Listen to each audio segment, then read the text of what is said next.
I was bringing in the Father's Day mail when I saw Maggie's blue bowl sitting half an inch too far from the lamp. That was all. No broken glass, no open door, no stranger in the driveway. Just the bowl moved a little off the pale ring it had worn into the walnut table over 32 years, and for one cold second I stood there with the storm door still easing shut behind me, and felt my own front hall go unfamiliar. I had learned since my wife died that grief could make a man dramatic if he let. It could turn every misplaced spoon into a visitation, and every draught under a window into a message. I had worked hard not to become that kind of widower. But this was not that. This was not imagination. Maggie had kept that entry table as exact as a hymn, and that bowl had lived in the same circle of light and finish since Ronald Reagan was in office. I set the mail down and moved the bowl back with 2 fingers. The wood felt cool under my hand. The lamp was off because it was only a little after 8, and there was enough June light coming through the glass inset in the front door to silver the top of the table and catch the faint crazing in the bowl's blue glaze. Maggie used to turn the lamp on at dusk before she did anything else. A house shouldn't greet people in the dark, she'd say, even if the only person coming through the door was me carrying groceries, or Daniel with a takeout bag, or Elise stopping by with tulips from the farmer's market. That lamp had outlived her by 14 months, and some evenings I still found myself looking toward the table, waiting to see her hand pass through the yellow light, her ring clicking once against the ceramic rim as she dropped in her keys. I stood there another moment longer than I should have, listening to the ordinary house sounds around me. The low hum of the refrigerator from the kitchen, a mourning dove somewhere out near the side yard, the old floor vent at the foot of the stairs ticking as the air came on. My place on Winfield Drive was not large enough to impress anyone, and not modest enough to feel provisional. Maggie and I had bought it in 1988 when Daniel was in 5th grade, and Elise still liked to be carried from the car if she'd fallen asleep on the ride home from church. White siding, black shutters, deep front porch with 2 wide steps and hydrangeas along the walk. 4 bedrooms we had not needed for years. A dining room Maggie refused to let dissolve into an office or junk space because, as she put it, a family ought to have one room that remembers its manners. I still taught myself the house each morning, room by room, not because I was lost, but because widowhood had a way of loosening the outlines of things if you did not lay a hand on them. Den, kitchen, office nook, stairs, dining room, front hall. It was my way of telling the place and myself that I was still here and still answerable to the life we had made. I picked up the stack of mail again and thumbed through it the way Maggie used to, standing right there by the table before anything had a chance to drift where it did not belong. Local grocery circular, water bill, church newsletter, a card from my sister in Dayton with "Don't let them take you somewhere expensive Sunday" written in her broad slanted hand on the envelope. Then a stiff, cream-colored postcard with a photograph of a staged living room on one side and black print on the other. "Thank you for scheduling your pre-list consultation." I read it twice before the words settled into meaning. There was a date typed under it, Friday 10:30 a.m., which had already passed. Beneath that, in smaller print, was the company name, Ridge Home Transitions. A neat line of script in blue ink had been added in the lower corner. Best contact, Daniel Mercer. I kept staring at the name as if the card might explain itself if I waited. Daniel was my son. Daniel was also 43 years old, worked operations for a shipping company outside Columbus, wore crisp shirts even on weekends, and believed in getting ahead of problems before other people had fully admitted they existed. In the 14 months since Maggie's funeral, he had become, in his own phrase, more hands-on. He had helped me with a roof estimate in February, driven me to a cardiology follow-up I had later learned I probably could have driven to myself, and once spent an entire Saturday reorganizing the utility alcove off the kitchen as if old light bulbs and furnace filters were a moral emergency. He called more often than he used to. He reminded me of appointment times. He texted me photographs of smoke detectors in bulk at Costco and told me not to buy batteries retail. There were moments when the care in it touched me more than I was comfortable showing, and moments when the efficiency of it made me feel like a man standing in the path of his own replacement. But a pre-list consultation was a different species of thing. I turned the card over. On the picture side, the room was all pale linen and white orchids, and the sort of emptiness that read as expensive only because nobody in it seemed to own anything with a history.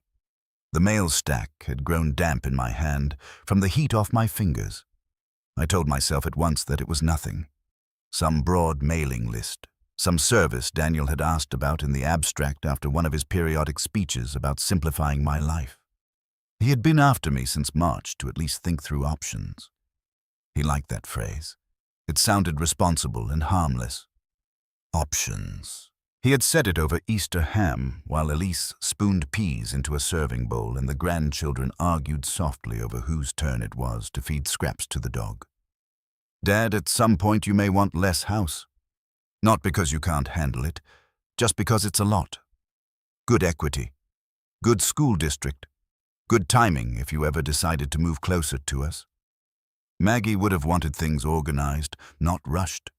He had said Maggie's name carefully, the way a man lays down a card he expects to win the trick.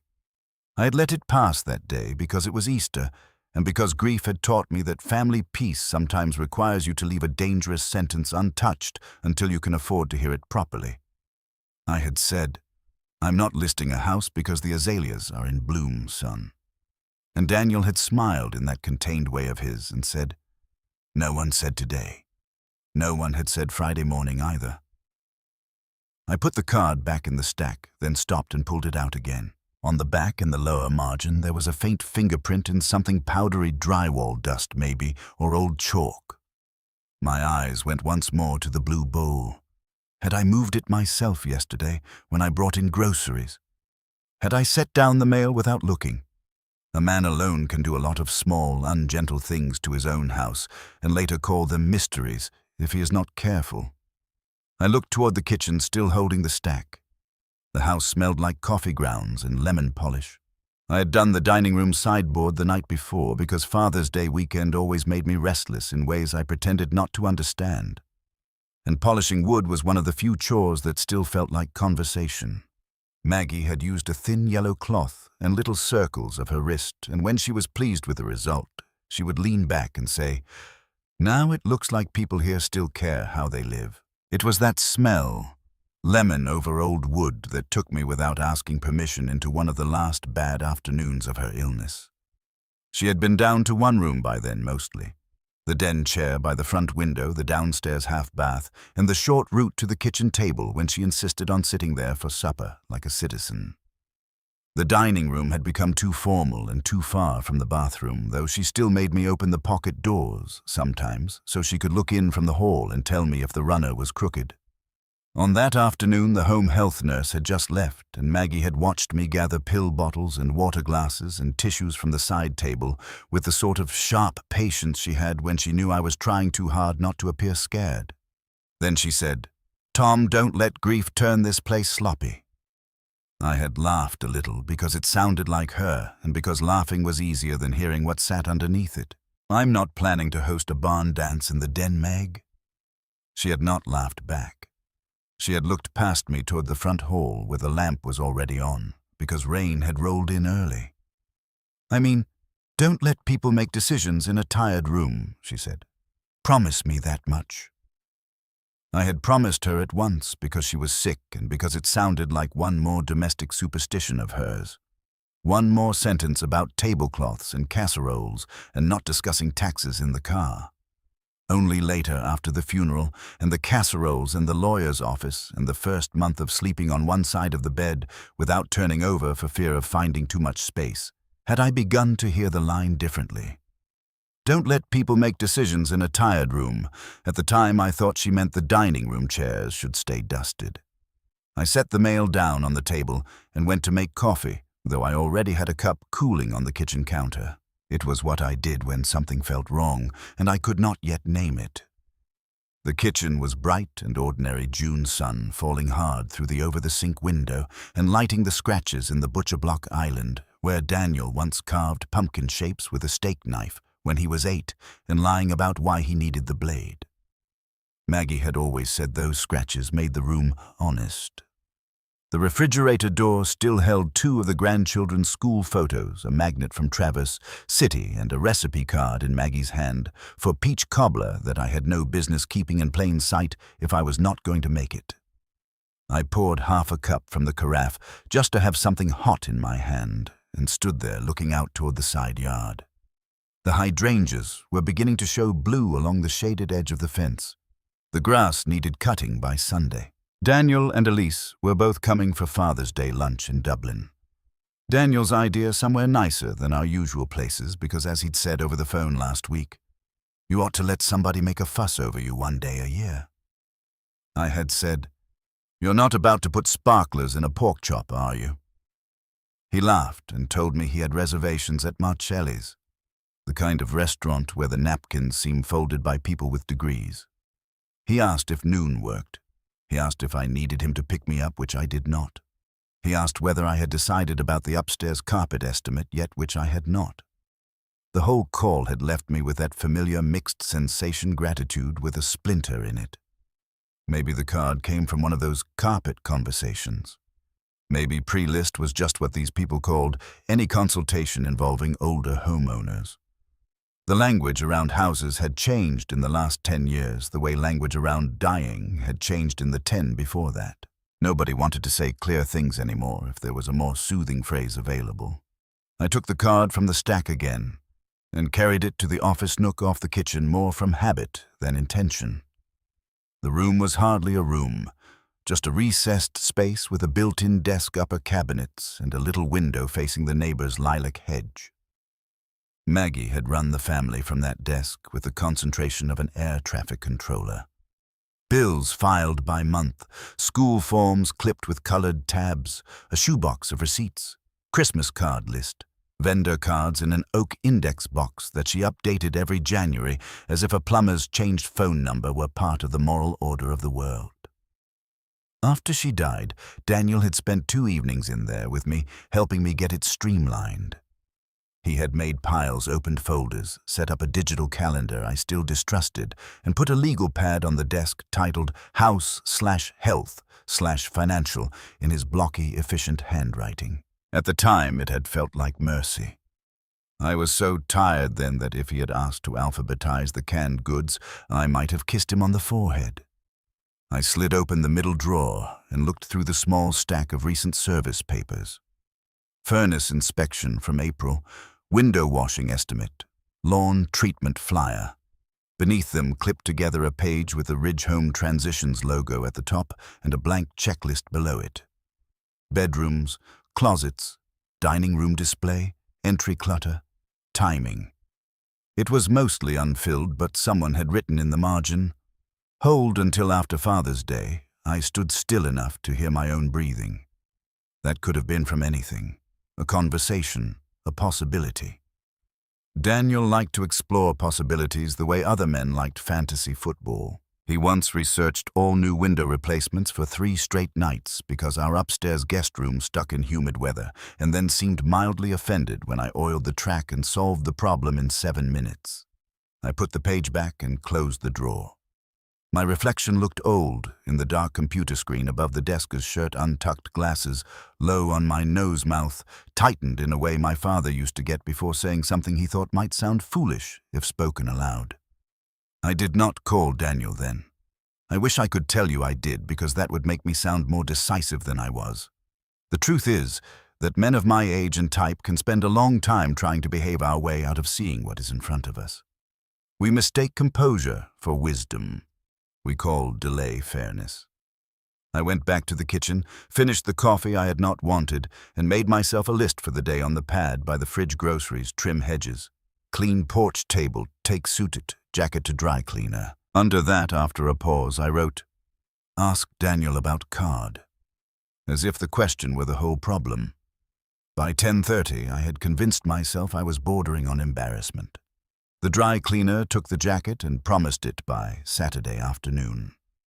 At Kroger, I bought steaks. I did not need green beans, peaches, and a box of tea bags because Elise likes hot tea after a meal no matter the season. All the while, the card stayed in my shirt pocket, a little rectangular heat against my chest. At the checkout, I almost took it out and looked again, but stopped myself because that too seemed dramatic. When I got home, the porch boards were warm under my shoes and the inside of the house felt cooler than outside by 10 degrees, the way Maggie always liked it in summer. I brought the groceries through the kitchen, put everything away, then carried the peaches in a blue-striped bowl to the counter and stood looking toward the front hall. Nothing had moved. The bowl sat where I had set it back. The lamp was off. The mail stack waited. The sight of it calmed me enough that I almost laughed at myself. Then the doorbell rang. Not the bell, actually. The front knocker, 3 solid brass knocks Maggie insisted on using because, in her opinion, the bell sounded like a pediatric office. I wiped my hands on a dish towel and went through the hall. Through the frosted sidelights, I could make out a woman's figure on the porch medium height, holding a flat canvas case and a clipboard. When I opened the door, she gave me the kind of smile service people wear when they expect to be recognized from a previous encounter. "Mr. Mercer, I'm so sorry if I've got you at a bad time.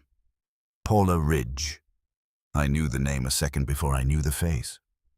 Paula had chaired decorations for the church auction 2 years running, when Maggie still had enough strength to sit through meetings and quietly improve everyone else's ideas. I had seen her at funerals, fundraisers, and once in the produce section looking overwhelmed by avocados. Clean ponytail, linen blouse, sensible earrings, a woman who seemed to live in the world of labels and folding tables and volunteer sign-up sheets. The canvas case in her hand held swatches or files. "Yes," I said. "Of course. Paula. Hello." She glanced past me into the hall and then back at me with a quick blink that told me her expectations had shifted. "I'm sorry to bother you on a Friday. I was in the neighborhood and thought I'd better stop because I didn't want to leave anything unresolved." The word unresolved landed oddly. "All right," I said. Her gaze flicked once more toward the interior, polite but searching. "I just wanted to ask whether you preferred the cabinet shelves left as they were after the photography or whether you wanted us to put the third one back down an inch." Daniel thought. She stopped. There are moments when the world does not exactly go quiet, but the important sounds step back all at once. I could still hear the air conditioning. I could hear a car moving past on Winfield tires over patched asphalt.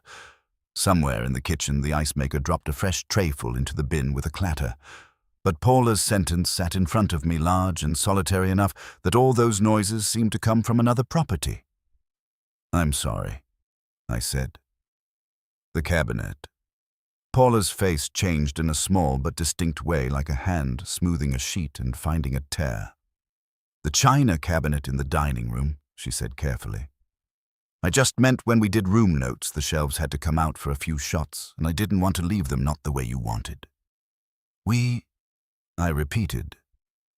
She swallowed. "Mr. Mercer, I may have made an assumption." I looked at her and knew in the same instant that she had, and that the assumption had not originated with her. "Why don't you come in a minute?" I said. Because there are points in a man's life when his own voice sounds so calm he briefly mistakes himself for safe. Paula stepped into the hall and automatically wiped the soles of her shoes on the mat. That small gesture, decent, normal, innocent, made what followed worse. She looked around, once perhaps expecting boxes or conversation or some visible sign of transition, and found instead Maggie's umbrella stand, the framed watercolor of the old courthouse, the lamp, the bowl, the little silver tray for outgoing mail. She took in the intactness of the place, and the fact of me standing there in shirt sleeves with grocery peaches on the kitchen counter behind us. Her shoulders tightened. "The dining room's this way," I said. We crossed the hall together. The pocket doors were open. Afternoon light sat across the table runner in pale bars. Maggie's china cabinet stood against the far wall, cherry wood polished last night, the glass faintly streaked where the sun hit it just wrong. For a second, the room looked exactly as it had looked for years, and I felt a foolish urge to apologize to Paula, to myself, to everyone for making something out of nothing. Then I walked over and opened the cabinet door. Maggie arranged that cabinet by season and by logic, not decorative logic, her own. The wedding china on the middle shelves with the blue border facing front. Crystal stems to the right grouped by size. The pressed glass cake stand below left side forward because she liked the way it caught late light from the window. Holiday serving pieces wrapped and boxed in the lower cabinets. Shelf heights set to accommodate exactly what she kept there. She had once made Daniel unload and reload the whole thing at 17 because he put the soup tureen on the wrong side, and left-handed beauty is still beauty, but not in this cabinet. The third shelf from the top sat too high. It was not dramatic. A younger man or a man who had not lived in that room with Maggie for 3 decades would not have noticed. But the space between the teacups and the salad plates was wrong just enough to make the proportions inside the cabinet feel stretched and uncertain. One of the small brass shelf clips on the right was set backward, and the crystal stems, God help me, had been put back in even-numbered pairs, as if symmetry were the point, when Maggie always arranged them 3, 4, and 3 because 2 of the glasses carried a faint bubble in the bowl and she did not like them side by side. My hand stayed on the cabinet handle. "Mr. Mercer," Paula said behind me, voice low and strained. "Now I was told you wanted a quiet preliminary pass before anything formal. Just room notes, measurements, some recommendations, no sign, no listing live. Daniel said you were more comfortable if things were handled without a lot of fuss." Handled without a lot of fuss. I closed my eyes for 1 second and saw Maggie again in the den chair thinner than her own cardigan saying, "Don't let people make decisions in a tired room." I opened my eyes and looked at the cabinet until the wood grain sharpened. "When was this?" I asked. Paula answered too quickly, relieved to be in fact again. "Tuesday morning." Briefly. I had my photographer with me for reference shots, only not publication. We were here less than 40 minutes. Daniel let us in and said you'd decided not to be present because it would only make the process harder. I should have insisted on speaking with you directly, but She stopped and started again. "I knew your wife a little. I recognized the house. I thought perhaps this was one of those family situations where the adult child handles the practicalities." I turned then and looked at her. To her credit, she did not flinch from the look. "My son let you into my house on Tuesday morning," I said. "Yes." "For photographs and room notes?" "Yes." "And he told you I knew?" "Yes." The word came smaller now. I nodded once because my body needed something to do. On the table behind me, the runner Maggie ironed every holiday weekend lay flat and innocent in the light. Paula still held the clipboard against her chest. I noticed then that a corner of painter's tape clung to the side of her canvas case. "Was anyone else with you?" "Just Aaron, the photographer." She moistened her lips. "And we didn't touch much. I mean, we moved chairs slightly and the cabinet shelves for composition, and in the hall I made a note about clearing personal paper clutter from the table, but that was Mr. Mercer. I'm terribly sorry." Personal paper clutter from the table. The front hall swam through my mind at once, the shifted bowl, the vendor card under the mail, the postcard in my pocket. I heard myself ask, what listing Paula went still? It was not guilt exactly. It was the moment a person realizes that the thing she has been participating in as process has suddenly become morality. "The listing team," she said, and then seemed to hear it herself too late. "I only mean Susan Delaney's office." Nothing had gone active. It was all pre-work. I thought that was the point. Quiet preparation. Daniel was very clear that you wanted as much done beforehand as possible. My stomach turned over once, slow and heavy. Susan Delaney was a realtor in Dublin. Aggressive signs. Handsome postcards, photos of sold houses with giant red banners across them. Maggie disliked her face in a way she thought ungenerous and therefore kept mostly to herself. "She smiles like she's already stepped inside your linen closet," she once told me in the car, after seeing one of Delaney's signs go up around the corner. I put a hand flat on the edge of the dining table because the room had begun in some subtle but complete way to move away from me. Mr. Mercer, Paula said quietly. Would you like to sit down? No. The answer came hard enough that she lowered her eyes.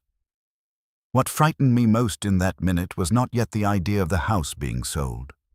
It was the sensation that pieces of my life had been translated into another language while I was still speaking the first one. Entry clutter, room notes, pre-work, quiet preparation. A man can be erased politely if the forms are clean enough. I looked back at the china cabinet, the shelf clips, the glasses. The wrongness was intimate in a way theft never is. Theft takes. This had entered rearranged and explained itself as help. I need you to tell me exactly what you did in this house, I said. Paula nodded at once, grateful maybe for a task that resembled redemption. She set the clipboard on the table and began, voice careful and specific now.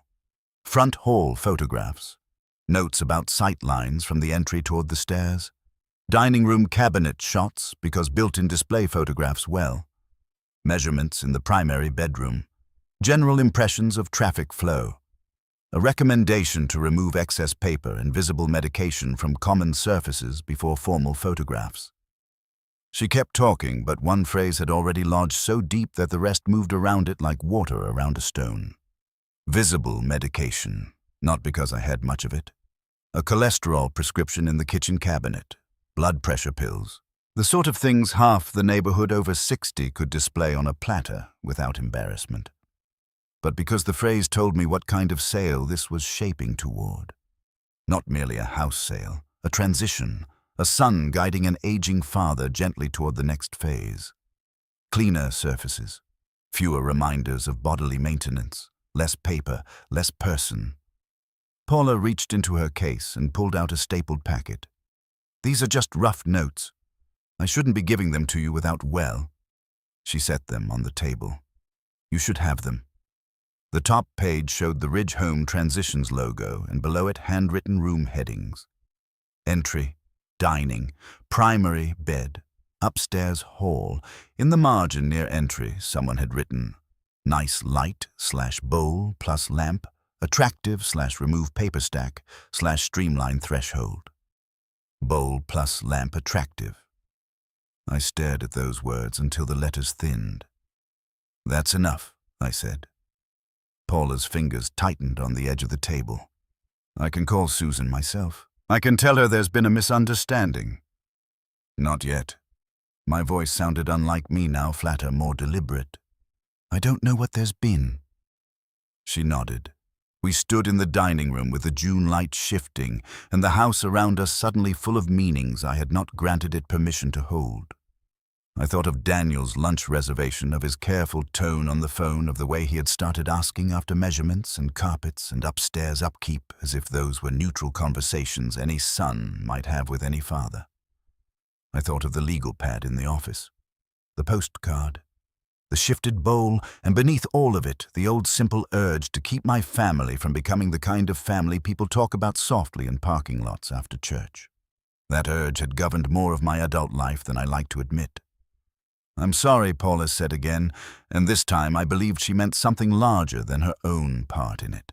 I looked at her, and because I am my father's son as well as Maggie's widower, I found myself trying to spare her even now.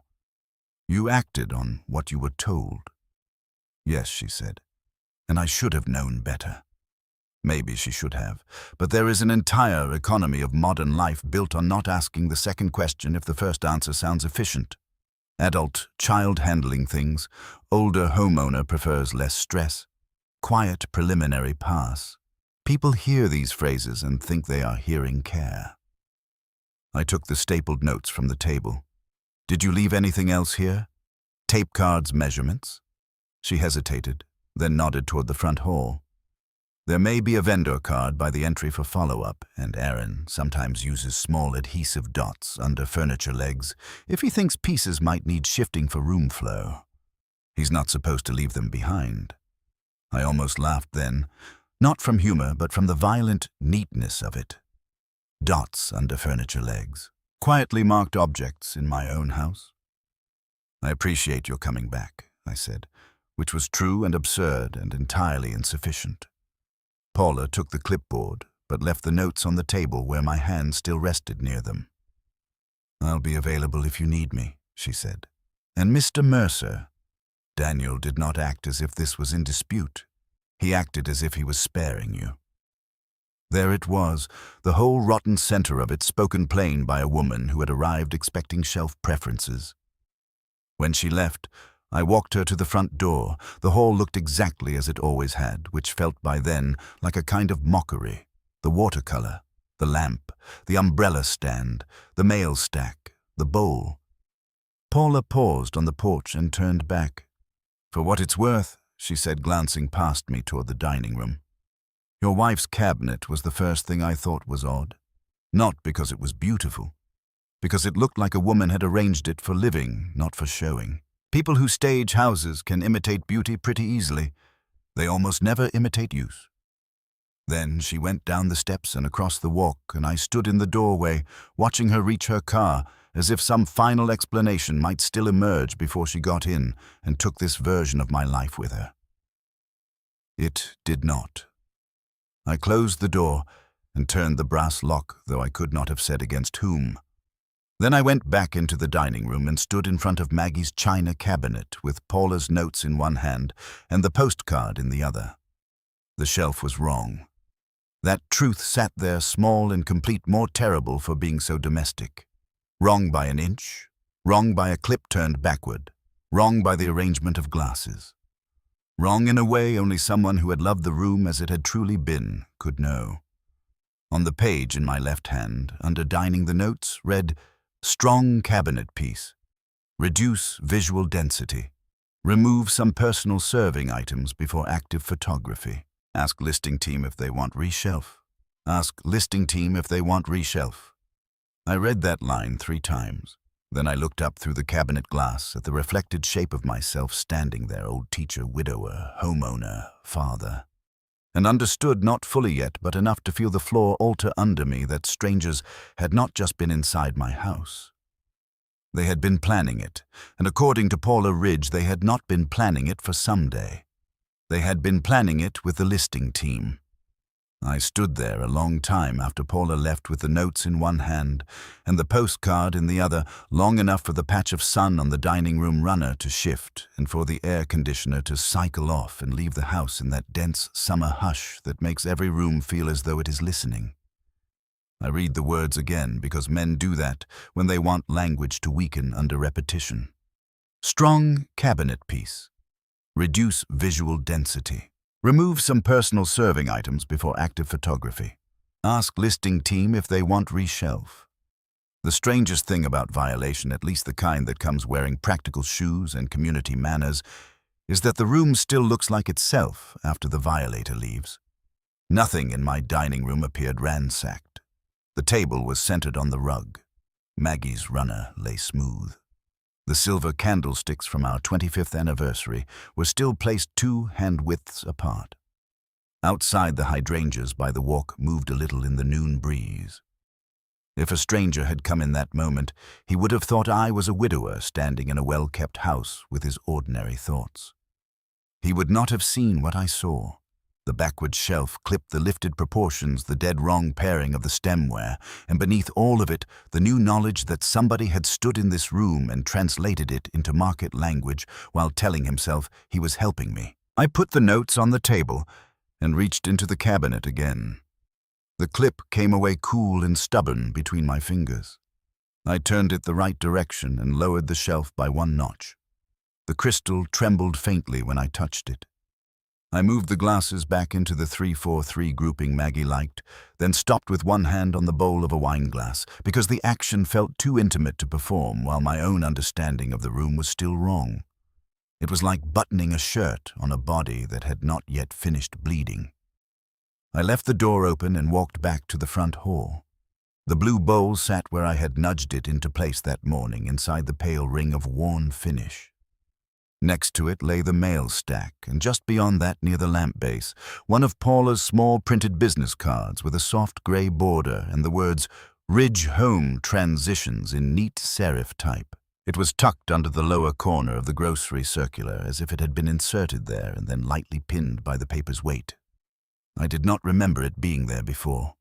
That fact should have been meaningless. The card may have come in with Paula just now.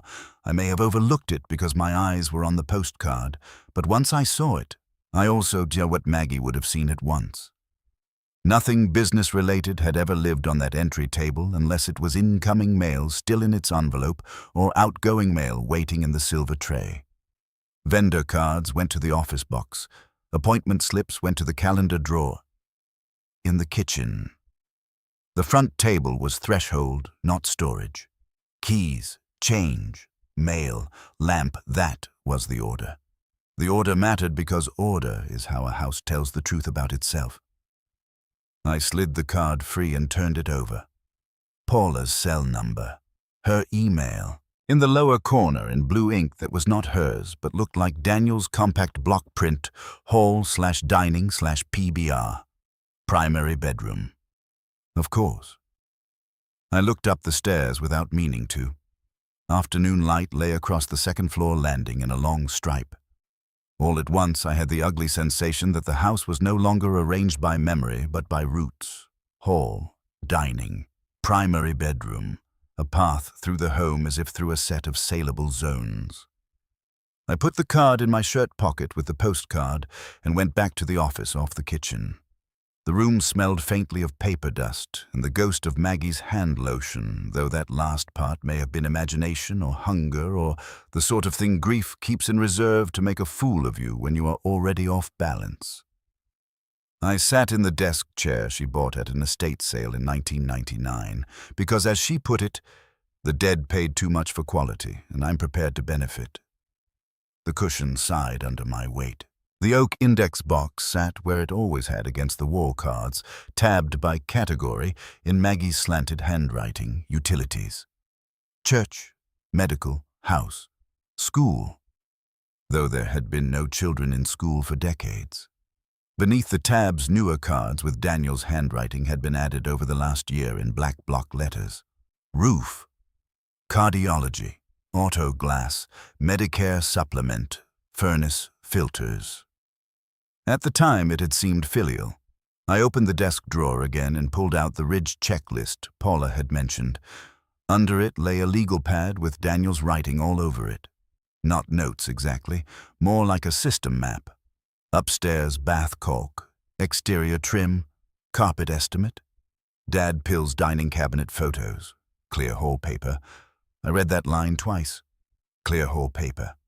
Something in my face must have changed because I caught my reflection in the dark computer monitor and saw not fear exactly, but insult. There were more sheets beneath it. A printout of service dates. A clipped invoice from the HV, a C company with Daniel's work email written at the top. A photocopy of my insurance agent's business card with Ask Reoccupancy of travel/transition written on the back. And under that, folded once an email printout.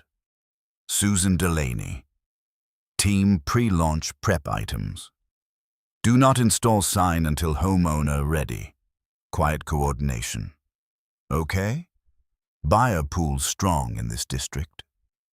My eyes caught on the phrase, quiet coordination okay. It was the kind of sentence a person writes when she believes she is being flexible and discreet on behalf of a family. It was also the kind of sentence that gives bad behavior a warm coat. I sat back in the chair and listened to the house. Refrigerator. Vent. The clock over the stove. Through the small office window I could hear a lawnmower somewhere farther down the block, the sound coming and going under the hedge like surf. Everything in the world continued with perfect indifference, while my own home stood around me, wearing a second meaning I had not invited in. I told myself then that there was still room for something less ugly than it looked. Daniel might have asked questions without intending action. He might have spoken ahead of himself the way he always had when anxious. He might have gone too far without knowing how far. Those possibilities were not generous so much as necessary. A father does not leap at once to the conclusion that his son has been speaking his life out from under him. He walks around that conclusion in widening circles and calls the circling reason. I took out my phone and called him. He picked up on the second ring. "Hey, Dad." He sounded pleased in the smooth, contained way he often did, as if he kept his own emotional surfaces well managed. Office noise hummed faintly behind him. "Daniel." "What's up?" I looked down at the Delaney printout in my hand. "Quiet coordination." "Okay." My voice came out flatter than I intended. "Did you have people in my house on Tuesday?" There was a pause so small another man might have missed it. Then he said, "People in a state transition service and a photographer." "Oh." He let out a breath through his nose, almost a laugh without amusement in it.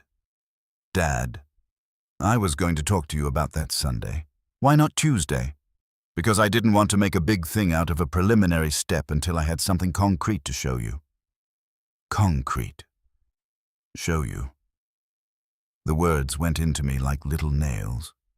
"I never authorized a preliminary step. I know you didn't formally authorize anything." His tone had gentled into the one he used when explaining software or blood panels. "That's why nothing formal happened. I just got some basic eyes on the place. Measurements, timing, things you'd need eventually if you decided to simplify." "Simplify?" Yes. I looked past the office doorway into the kitchen where the striped bowl of peaches sat bright and absurd on the counter. "Paula Ridge told me you said I wanted things handled quietly." Another pause. This one longer. "Well," he said, "didn't you? Isn't that exactly who you are? You don't like fuss. You don't like people making a parade of things." I was trying to respect that. The phrase struck me harder than if he had shouted, because it was close enough to truth to poison it. "I like being asked," I said. "And I was going to ask you. On Sunday, in person, at lunch, with options instead of abstractions." I closed my eyes. There it was again, options, the language of non-coercion laid over the fact of movement already underway. "What else have you done? Dad, come on. What else have you done? Nothing irreversible." He sounded a little clipped now, the first edge showing. "I've talked to a few people. Got information, that's all. You've been saying for months the house is a lot. I've never said I was selling it. You've said the stairs wear you out. You've said the yard's getting to be a pain. You've said there are rooms you don't use. I have also said I live here." Silence. "Then with care you do live there." "Right now, there are sentences that alter the air around them. That was one. Right now." I stood up from the desk so fast the chair wheels rolled back and bumped the cabinet behind me. "Don't say that to me again. Dad, I'm not attacking you. I'm trying to keep you from getting boxed into a crisis. Houses in your neighborhood move fast. Interest rates aren't going to cooperate forever. If we do this smart, if we—" He exhaled sharply. "You know what I mean." I did know what he meant. That was part of the problem. When Maggie was alive, she used to say Daniel had inherited my tendency toward abstraction and his mother's impatience with delay, which was not always a healthy combination. He could jump 3 steps ahead emotionally and then act as though everyone else had agreed to the destination because he found the route efficient. In high school, he would start group projects without permission, book campsites, before people committed to the trip decide which restaurant a family dinner ought to be at, before anyone else had admitted they were hungry. Most of the time it was annoying, sometimes useful, occasionally impressive. I had not seen or had not wanted to see what the same trait looks like in a grown man handling a widower's house. Sunday, he said the softness returning was supposed to be a good conversation. "That's all. You and me in a nice place. No pressure." I really was trying to do this the right way. I looked down at the open drawer with the legal pad in it and thought of the line in his handwriting, clear whole paper. "The right way," I said, "does not begin with strangers moving my wife's cabinet shelves." He was quiet long enough that I could hear someone in the background ask him about a shipment number. Finally, he said, "You're upset. I get that. But I need you not to catastrophize a preliminary consult into some kind of violation. A man can hear one word and know in his bones what another person thinks of him. Catastrophize." My hand tightened around the phone. "I'll see you Sunday," I said. "Dad." I ended the call. The office seemed smaller after that. Not physically, morally. The desk where Maggie had balanced checkbooks and school forms and church donation envelopes had become, without my noticing, a place where my son's version of the future could stack up in plain sight and wait for me to catch up to it. I sat down again because my knees felt uncertain. Then immediately stood because sitting in there began to feel like participating in something I did not understand. I took the printouts and legal pad sheet to the kitchen table instead. The table still bore faint knife marks from carving Thanksgiving birds and a darker ring near one corner from a sweating iced tea pitcher Daniel set down too hard when he was 16 and surly about curfew. Maggie refused to sand that ring out because, as she said, a table without accidents is just a display. She had not believed in preserving things by making them less lived in. I spread the papers and began sorting them by date. Tuesday's Paula notes, Delaney email, service confirmations, HVA, see invoice, a carpet estimate request for a company I had not contacted, 2 business cards from a moving consultant in Upper Arlington, a folded printout showing appointment reminders routed to Daniel's number. Nothing explosive on its own. Nothing a prosecutor on television would slam down and call a smoking gun, which is one reason decent people get away with a lot under the name of family help. Each piece by itself asks to be forgiven. By 3 o'clock, I had found 3 more things. The first was in the hall closet just off the front entry behind the winter scarves and a folded card table we had not used since Maggie's last bridge luncheon. 3 plastic bins sat stacked neatly on the floor, each with white tape and block lettering on the front. Entry hall, dining display, office paper. I crouched there in the smell of cedar dust and old wool and felt a sensation like a slow drop inside my ribs. Not because labeled bins are inherently sinister. Maggie labeled bins. She believed a family should be able to find extension cords in the dark. But she labeled for living Christmas lights, beach towels, tax 2009. These labels named future absence. They named what would be lifted out of the house, grouped by room, prepared to go. I did not open them at first. I only touched the lid of the top one and saw in a bright, hateful flash Daniel carrying them in, while I was perhaps at a doctor's office or out buying mulch, setting them here as if the house had already agreed to become a sequence of categories. The second thing was in the dining room under the front right leg of Maggie's sideboard, a tiny gray adhesive dot, no bigger than a shirt button stuck to the underside of the wood where you would not see it unless you were on your knees. Once I found one, I found 2 more. One beneath the narrow table in the front hall. One under the leg of the armchair in the den by Maggie's old Afghan. All the furniture looked undisturbed. All of it had apparently been quietly marked. The third thing was the hardest because it hurt in a place suspicion had not yet reached. In the oak index box in the office, under House Maggie's old vendor cards had been rearranged. Not all of them. Just some. The plumber she trusted had been clipped together with a newer card from a senior move manager. The electrician's card was rubber-banded with a handyman service Daniel liked. And tucked behind the painter Maggie used every spring was one of Susan Delaney's glossy realtor cards, not in the front where a person making a fresh choice might put it, but folded into the old sequence like a continuation of the household itself. As if selling the house belonged naturally beside furnace filters and gutter cleaning. I sat back on my heels on the office floor and held the box in both hands. Maggie had made those cards. Hand-cut from heavier stock, little white rectangles with names and notes in pencil at the top. Good, but slow. Doesn't wipe feet unless reminded. Loves beagles talkative. Fair prices ask for Carol, not Mike. The system was hers, in a way a song can be someone's. And Daniel had threaded his own contacts into it, so gradually I had mistaken the addition for participation. I remembered now the Saturday, 2 weeks after the funeral, when he stood right where I was kneeling and said, "Mom's box is useful, but some of these people are retired or dead. Let me update it so you're not working from a museum exhibit." At the time, I had actually smiled, because the line was sharp and because my son had sounded alive in a house made dim by casseroles and condolence flowers. He had sat cross-legged on the office floor, sorting cards, his tie-off sleeves rolled, and for one fragile hour I had looked at him and thought, he is carrying this with me. Now, kneeling on the same floorboards, I could not bear the memory without flinching.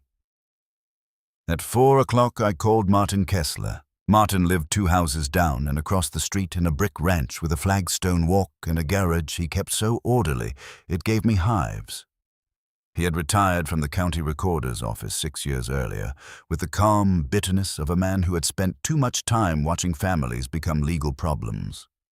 Thick wrists, compact, build face like a weathered catcher's mitt, voice that always sounded faintly unimpressed by excuses.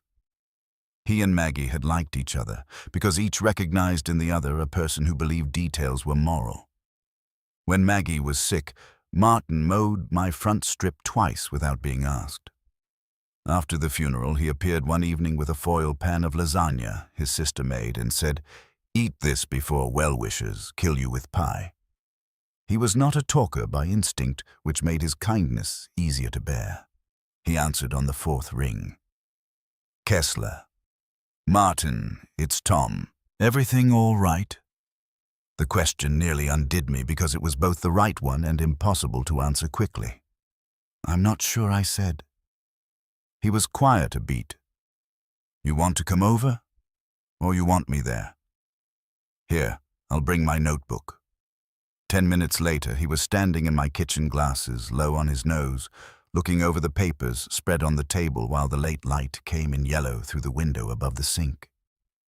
I had made coffee again because coffee is what people of my generation make when the law begins to feel closer than the weather.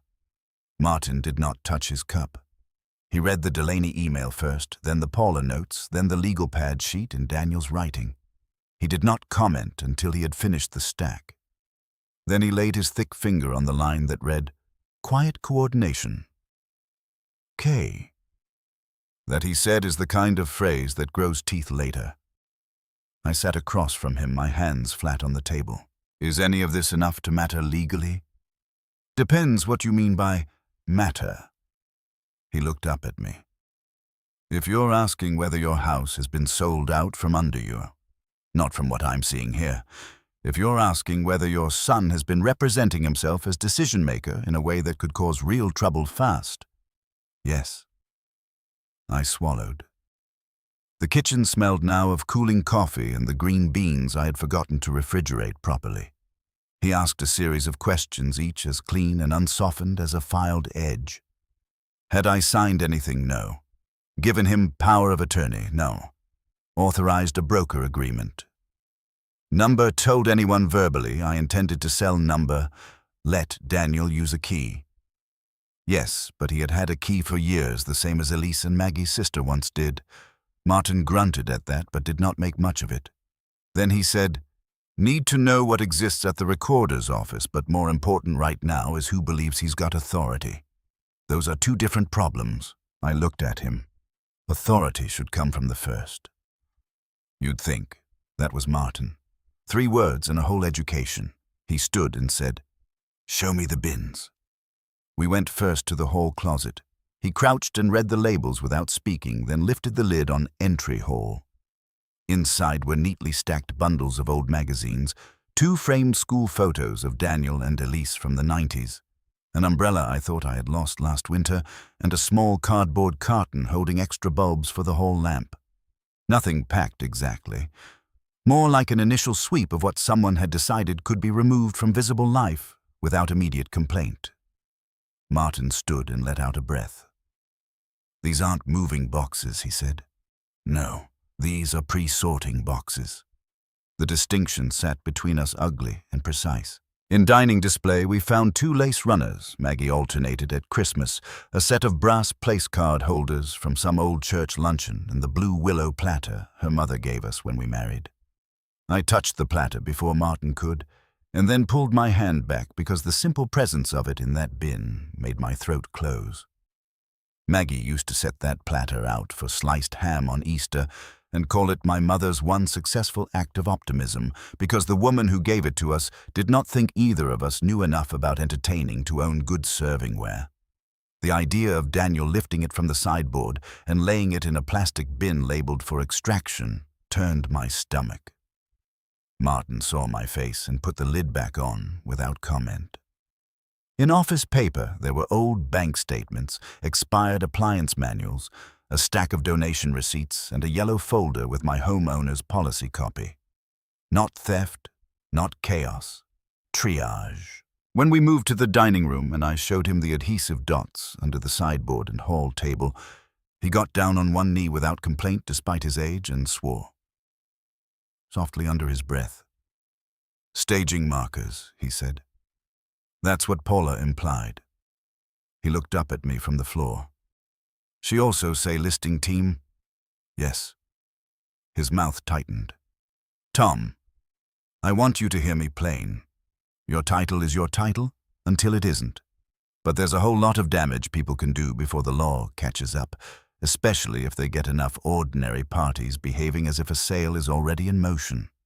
Ordinary parties, buyers, photographers, realtors, storage people, insurance reps, the world of adults who trust process because process usually punishes the obviously crooked and therefore misses the family man in a pressed shirt saying he's only trying to ease his father into the next phase. We went next to the front hall. Martin stood at the entry table and looked at the bowl, the lamp, the mail tray, and the silver outgoing tray as if surveying a witness stand. I handed him Paula's card with Daniel's notation on the back. He read it, then handed it back carefully. "You see how this works? I'm beginning to." He's turned the threshold into a handoff point. Card measure note, move on. That means other people have already experienced this house through him. I looked at the bowl. All day it had remained the same object and a different one. Not Maggie's little ceramic checkpoint, not just that. Now it was also evidence that the front edge of my life had been used operationally. Items slipped under the mail cards, left notes made routes established.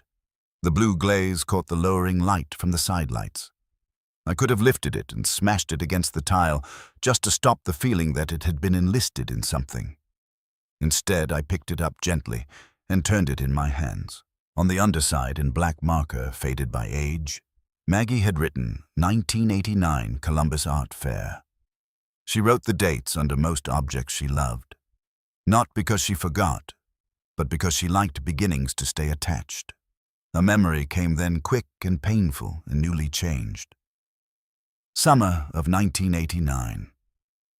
The art fair downtown heat, like a griddle, Daniel begging for a lemon ice, Elise asleep in the stroller under a little white sun hat. Maggie spotting the bowl at a potter's booth and picking it up with that decisive tilt of her head she got when she had already chosen. I had told her we did not need a blue bowl for change. She said, "No, we don't. We need a place for people to arrive and leave without dropping their lives all over the house." I laughed and bought it. For 32 years it had done exactly that. Now it seemed she had bought a philosophy and disguised it as pottery. I set it back down. Martin watched me once, then said, "I think we go to the recorder's office tomorrow morning. First thing, Saturday. Records don't stop existing because it's Saturday. If the main desk's not open, I know who may be around pulling archive prep." He paused. "And there's somebody else I want you talking to after that. Real estate attorney. Good one. Doesn't spook easy." The word attorney chilled the room in a practical way I had not let myself feel yet. A family can carry on under almost any illusion until the need for a lawyer enters the house and sits at the table with the salt and pepper. It is one of the uglier American truths. Martin drank half his coffee standing up.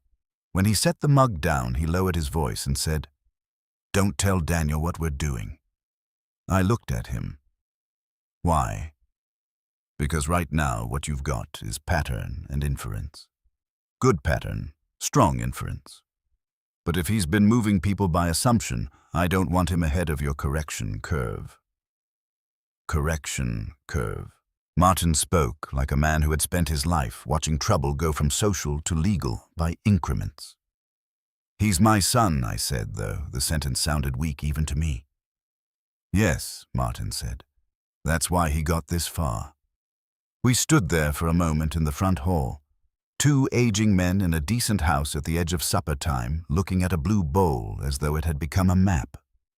After he left, I finally put the groceries fully away and wrapped the green beans in a damp towel the way Maggie used to. I broiled one of the steaks and ate half of it standing at the counter because sitting down felt ceremonial, and I did not trust ceremonies that evening. At 8:30, I turned on the entry lamp and the den lamp and none of the overheads. The house drew in around the pools of light, as if relieved to be itself again, and yet it was not itself. Not entirely. The adhesive dots were still under the furniture, the bins still sat in the closet, the papers were still on my kitchen table. Once a room has been interpreted by strangers, you start imagining their gaze lingering like smoke. At 9, Elise called. "Are we still on for Sunday?" she asked, and there was enough brightness in the question that I knew she was making an effort. "As far as I know. You sound tired." "I am tired." She waited. Elise has always waited before stepping into a silence. Daniel fills them. Elise listens to see whether they mean something first. Finally, she said, "Did Daniel call you today?" "Yes." Another pause. "Okay." The word made me sit up straighter in the den chair. Maggie's Afghan lay folded over the ottoman pale green and cream. Beyond the front windows, the porch light drew moths in erratic circles. "Elise." "Yeah." "What does okay mean?" The quiet on the line deepened. Then she lowered her voice in a way that changed the whole atmosphere of the room, though she was miles away. It was not a whisper exactly. It was the voice adults use when they think the walls around them may already belong to the wrong version of events. "It means," she said, "that if Daniel starts talking like he's already solved your future, please don't let him keep the pace." My grip tightened on the phone. "What do you know?" "I don't know enough, and that's part of the problem." "Elise." She exhaled shakily. "A few weeks ago, he asked me if I thought you'd be less defensive in public."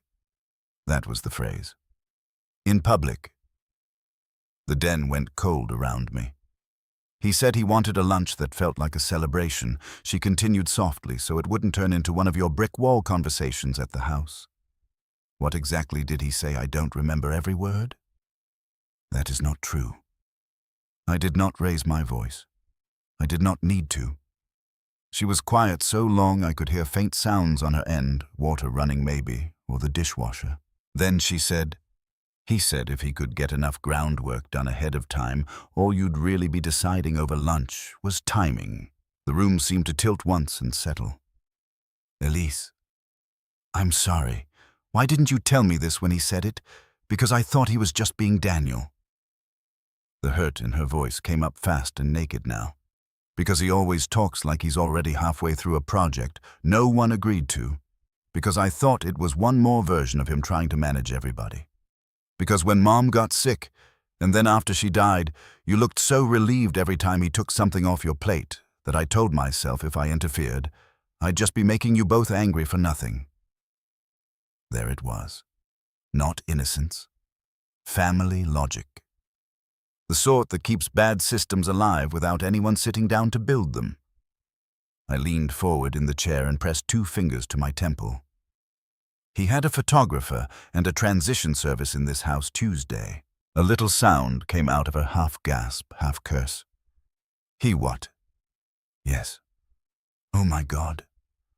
I let that sit a moment, because sometimes a person's first honest reaction is the only clean thing you get from them. Then she said, quieter now, "Dad, I have something." I waited. It may be nothing, but he forwarded me a screenshot by mistake last month. I think he meant to send it to Natalie. Natalie was his wife. It was his calendar view. I only saw it for a second before he unsent it, but one of the blocks said buyer window. The phrase dropped into me with such force that I did not speak for a second. What day I don't know. It was a Sunday. Maybe this coming one I honestly didn't think. She broke off. I didn't think he meant literal buyers. I thought maybe he was using shorthand. Daniel uses shorthand for everything. The den smelled suddenly of dust and the lavender sachet Maggie once tucked into the Afghan chest upstairs. Outside, a car door slammed somewhere down the block. Did you save it? No. He unsent it right away. A beat. But I checked the family lunch text after, and that was the same week he pushed hard to make sure we all committed to noon exactly. Noon exactly. I looked toward the front hall where the lamp cast its steady yellow over the blue bowl and the mail tray and the harmless-looking table against the wall. The whole house seemed at once familiar and strategic, like a body you suddenly know has been giving away your secrets. "I'm going downtown with Martin in the morning," I said. "What for?" "To learn how far your brother has already carried me without asking." She made a sound I had not heard from her since childhood, the involuntary little breath before crying that a person still trying not to cry makes. "Dad, I'm sorry. I know. That was true and not enough." After I hung up, I did not sleep well. I moved through the upstairs before bed, with a new kind of attention, standing in the primary bedroom doorway, looking at the quilt. Maggie's sister made the low dresser the window seat where Maggie used to sit in the fall with a paperback and a blanket over her knees. Nothing looked touched, which somehow made it worse. The idea that strangers had taken measurements or photographs in the room where my wife had thinned and sweated and died but left no visible wound behind offended me more than if they had knocked over a lamp. In the bathroom cabinet, I found nothing altered. In the linen closet, however, the top shelf had a fresh roll of wide packing paper I had never bought. I stood there in my undershirt and pajama pants, holding the roll like an accusation. The closet smelled of starch and the little cedar disc Maggie kept tucked behind the towels. Packing paper, not boxes, not tape.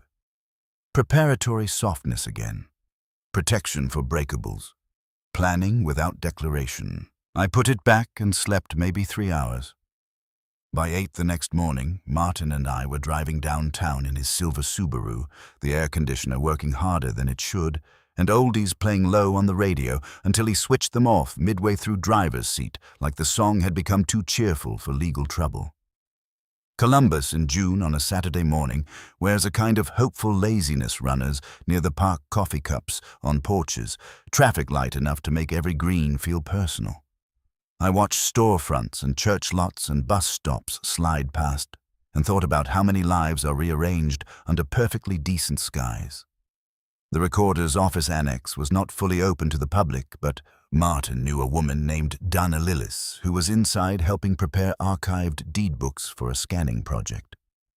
She was in her 60s, hair-clipped short glasses on a chain, the kind of county employee who has outlasted 3 software systems and 7 elected officials. Martin explained in plain language that a widowed homeowner needed to verify whether any property-related filings or authorizations had attached to recent inquiries involving his address. Dana did not dramatize. God bless her for that. She asked for my ID, typed, printed, checked, and finally told me exactly what she found. Title remained solely in my name as it had since the survivorship transfer after Maggie's death. No deed changes, no newly recorded powers, no listed transfer filings pending, no mortgage modification recorded. The cleanest relief came first and almost buckled my knees. Then Dana said, "That only tells you what's been recorded here. I knew it. Martin knew it. Still hearing it spoken mattered." She looked at me over her glasses. "If somebody has been acting as your representative with service vendors, brokers, or prospective purchasers, that can create a lot of confusion before anything reaches this office." Confusion. Another tidy word with blood on its cuff. Martin asked 2 or 3 sharper questions about standard practice quiet listings and whether broker-authorized paperwork would necessarily appear yet. Dana answered carefully. "Not necessarily. Pre-marketing happens. Buyer interest can circulate informally. If people are told the owner is preparing transition and the child is coordinating assumptions. Travel fast." Assumptions travel fast. There are days when the American language feels built to let wrongdoing change coats on the walk home. Outside on the courthouse steps, the sun hit hard enough to make me squint. For a moment, the relief and the dread worked against each other inside me so violently that I felt a little sick. My house was still mine. My house was already being moved around socially, as if it were on its way to being someone else's. Both things were true. Martin lit no cigarette because he had quit 10 years earlier, but he patted his shirt pocket as if checking for one. You need counsel now. The word counsel made me think of funerals and bankruptcies and son. On the other side of rooms, who? Renee Alvarez. Real estate title, elder property, disputes without turning everything into a circus. Office isn't open, but she lives nearby. I can call. He did. An hour later, we were sitting at Renee Alvarez's dining room table in Bexley while she read the papers I'd brought in the sort of silence that reassures you she is not merely waiting to speak. She was around 60, haircut, blunt at the jaw, no-nonsense blouse, yellow legal pad at her elbow. Her house smelled faintly of basil and floor wax. A grandfather clock ticked in the front room. She wore reading glasses low on her nose and moved each paper into a separate square of space, as though refusing confusion entry by inches. When she finished, she folded her hands once and said, "Mr. Mercer, your ownership does remain intact from what I see." I nodded too fast. "That is the good news," she said. I looked at her. People who know the law are merciless with the phrase good news. The bad news is that your son appears to have been creating reliance. That matters. Realtors, stagers, photographers, transition services, maybe even buyers. If this continues, they do not need a recorded deed to begin behaving as if a transaction is functionally underway.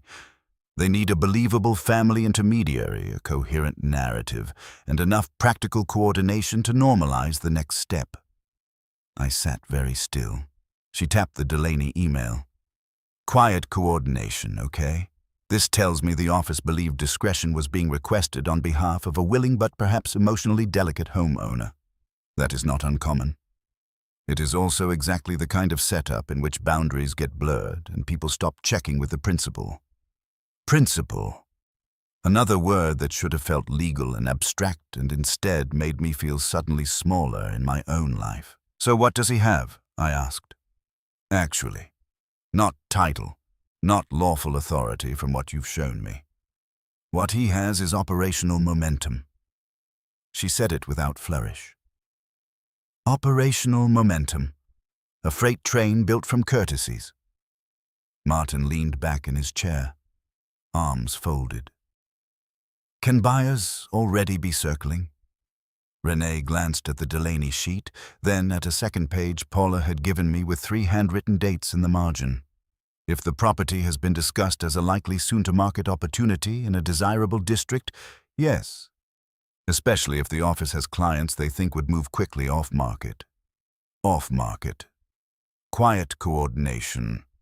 Buyer pool strong. Every phrase another way of saying strangers might already be waiting at the edge of my life for permission they assumed had basically been given. Renee asked me whether Daniel had set a meeting recently where he expected me to decide timing in a public or semi-public setting. I thought of Elisa's low voice on the phone. "In public. Celebration. Noon exactly." "My son arranged Father's Day lunch for tomorrow," I said. She watched my face as she asked the next question. "Do you know what time, noon?" She reached for her legal pad and wrote it down. Then she turned to one of the printouts I had almost left behind in the office. It was a forwarded assistant email from Susan Delaney's office, innocuous on first read, merely discussing a possible early week prep calendar. In the middle of the paragraph, a line had been highlighted by someone Daniel maybe, or Paula, later in worry. "If Sunday meeting goes well, buyer window can stay open 12:30 to 2 before formal photo scheduling." Renee tapped that line once with the back of her pen. "This," she said, "is not your son gathering abstract options." The room went perfectly silent. I stared at the words until they loosened from grammar and became event. Buyer window can stay open 12:30 to 2 o'clock. Tomorrow. During and after lunch. While I was supposed to be across town eating osso buco and being softened into a conversation. While strangers, if the meeting went well, could have been near my house or inside its orbit waiting to see whether they might proceed. A hot flush climbed my neck and then drained away so fast I felt cold. Martin said something, maybe my name, but it came from far off. The old false belief did not crack then. It collapsed. Not the belief that Daniel had overstepped. That had been dying by inches since Paula stood in my driveway. The older belief. The one a father keeps alive because life feels less jagged with it in place. The belief that after Maggie's death, whatever else had gone wrong in our family, my son had stepped toward me in good faith. He had not stepped toward me. He had stepped into position. Renee's voice came back clear. "Mr. Mercer, listen to me carefully. This is still stoppable, but you need to stop thinking in terms of misunderstanding and start thinking in terms of correction. The law can help. Process can help. Witnesses can help. But first, you must become very clear with yourself about what has happened." I looked at the yellow pad where she had written Father's Day lunch 12 o'clock and below it in firm block letters, "Buyer. Window 12:30 to 2 o'clock. For a long moment, all I could see in my mind was the front hall at home. The lamp, the mail tray, the pale ring in the wood where Maggie's blue bowl had sat for 32 years. The threshold where people entered and left without dropping their lives all over the house. And now, according to my son's calendar and a realtor's assistant, the threshold had a window. The word window stayed with me all the way home. Not because it was dramatic, because it was administrative, because it turned my Father's Day lunch into a scheduling mechanism. And there is a special kind of degradation in learning that your own child has not planned to persuade you, only to manage your availability. I sat in Martin's Subaru with the courthouse and Bexley and the soft Saturday traffic sliding past the windows and kept seeing the yellow legal pad on Renee Alvarez's dining room table, her block letters sitting there as cleanly as a diagnosis. Father's Day lunch. 12. Buyer. Window 12:30 to 2. A younger man might have gone hot with it and stayed there. Might have called Daniel from the car and demanded an explanation in the kind of voice that makes the next 20 minutes satisfying and the next 20 years impossible. But I was 71 years old, my wife had been dead 14 months, and I had just spent 2 days learning that a great deal of harm enters a decent house under the sign of efficiency. Rage under those conditions felt childish, useless. What I had instead was something colder, and in the end, more useful. I had clarity. Martin drove with both hands on the wheel and said very little, which was one of the reasons I had trusted him for years. You learn if you live long enough that some men use your crisis to perform their own intelligence. Martin was not one of them. He said, "You heard her, and then let that stand." I heard her. "You all right to go back to your place alone?" The question ought to have insulted me. It did not. "Yes," I said.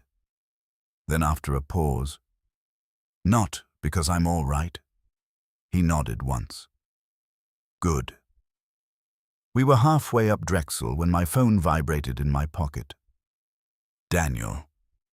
I let it ring out. A moment later, a text appeared on the screen in the dashboard cradle. "Everything okay? Need to confirm tomorrow. Marcelli's is packed. Noon sharp still work. Noon sharp." The phrase sat there almost comically plain, now stripped of all camouflage by what I knew.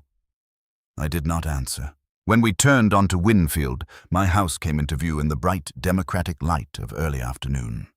White siding, black shutters, porch shadow lying cool across the boards, hydrangeas thickening along the walk. I had the disorienting feeling that I was returning not to my own place, but to a place where my own life had been recently staged to resemble itself. It looked right. That had become part of the problem. Martin pulled to the curb and shut off the engine. "You need a plan before you need a scene," he said. I looked at him. "Don't talk to him yet," he said. Not until you know exactly what you're showing, who's standing there, and what happens next if he tries to smooth it over. Renee said, "Witnesses." She did. I looked at the front hall through the side window in my mind. The lamp, the entry table, the blue bowl, the mail tray. Threshold, arrival, departure. Everything Maggie believed home ought to clarify. The thought of that threshold being used as a handoff point while I sat in a restaurant somewhere listening to my son explain the next phase made my hands ache with the effort it took not to crush something. "I'm not going to let him through this house tomorrow," I said. Martin's face stayed still. "Good. Not him. Not them. Not any version of what he planned. Then stop thinking like a father whose feelings have been hurt and start thinking like a homeowner whose name is being used." He said it plain, and because it was plain, it did not sting less. It only did its work faster. He came in with me for 15 minutes. We stood in the front hall while I unlocked the door, and I saw his eyes move across the entry table the way mine had begun to move now, checking relation, not just contents. The blue bowl sat where I had left it that morning, inside the faint ring on the walnut. The lamp was off. The outgoing silver tray was empty. The mail stack from earlier still lay neatly squared, though now I knew neatness itself could be enlisted against me. Martin took off his sunglasses and tucked them into his shirt pocket. "Don't disturb more than you have to," he said. "This house is already telling on him." He was right, and because he was right, the place felt stranger than if he had been wrong. There is something unnerving about living inside evidence. After he left, I did not sit down. I walked the downstairs slowly, room by room, the way a man might walk the perimeter of a field after a storm, looking for what the dark had done. The front hall first, because that was where the first wrongness had announced itself.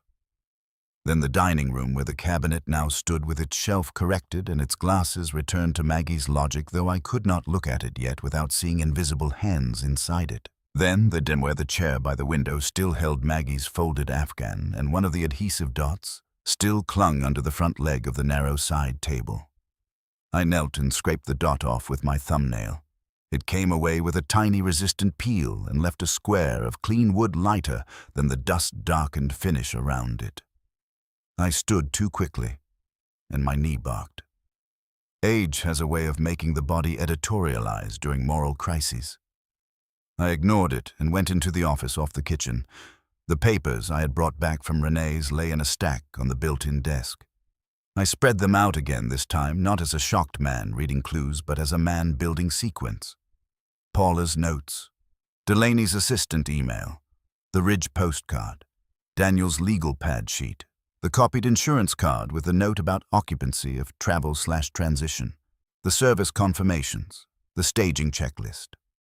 I found Maggie's vendor index box and set it beside the papers. Then I took one of her old yellow-lined pads from the drawer and wrote at the top what he did, what he said, who believed him.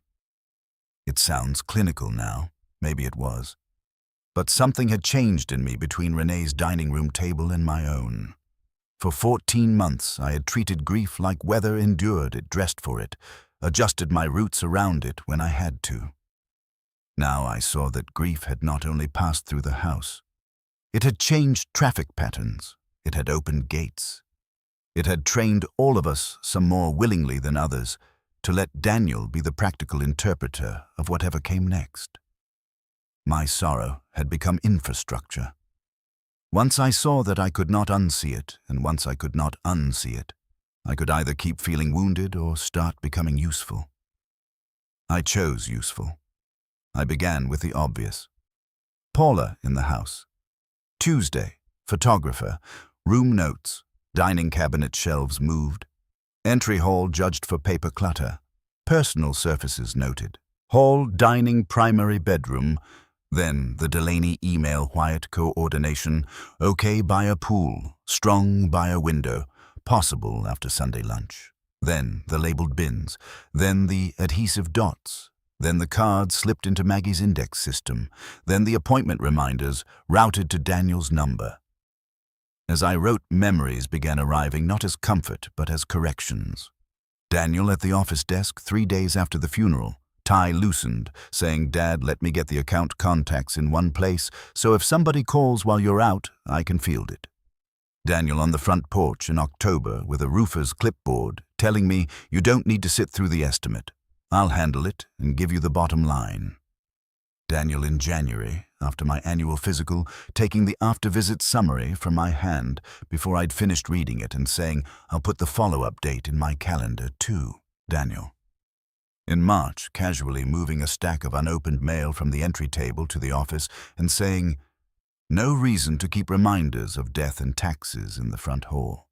At the time, those moments had felt like filial competence. Now they rearranged themselves with sickening obedience into a system, not a conspiracy in the fevered sense. Worse, a habit, a moral drift, one man's certainty becoming everyone else's convenience. By 4 o'clock, I had 4 full pages.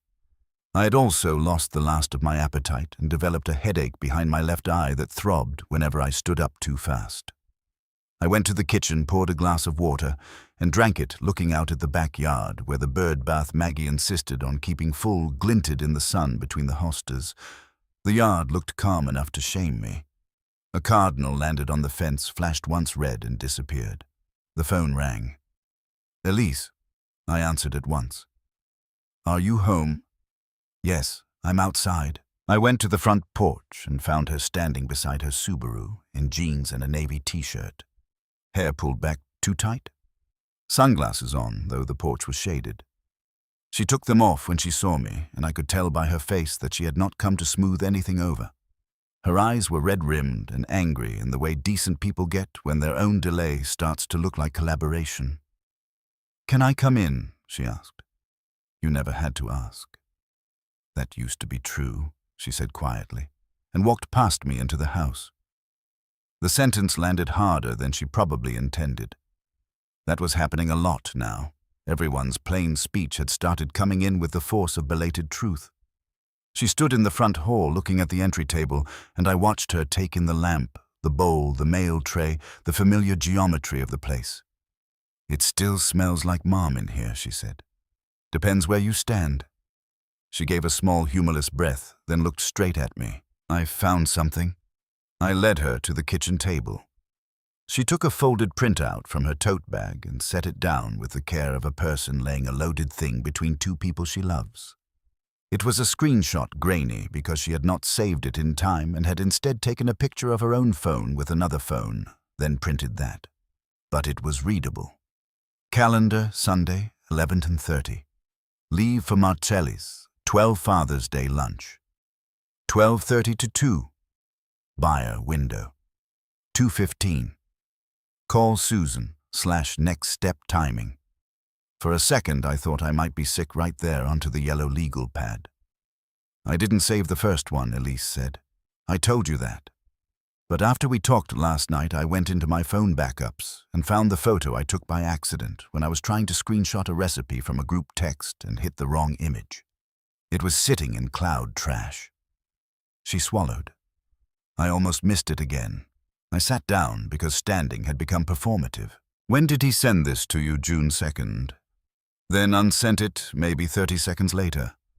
I assumed it was meant for Natalie or Susan or whoever. I remember thinking buyer window was a weird phrase, but I was at work, and Ethan had a fever, and..." She stopped and pressed her fingers to her mouth. I looked at the printout. The words were the same words from Renee's table, but seeing them here on Daniel's actual calendar made the thing intimate in a new and uglier way.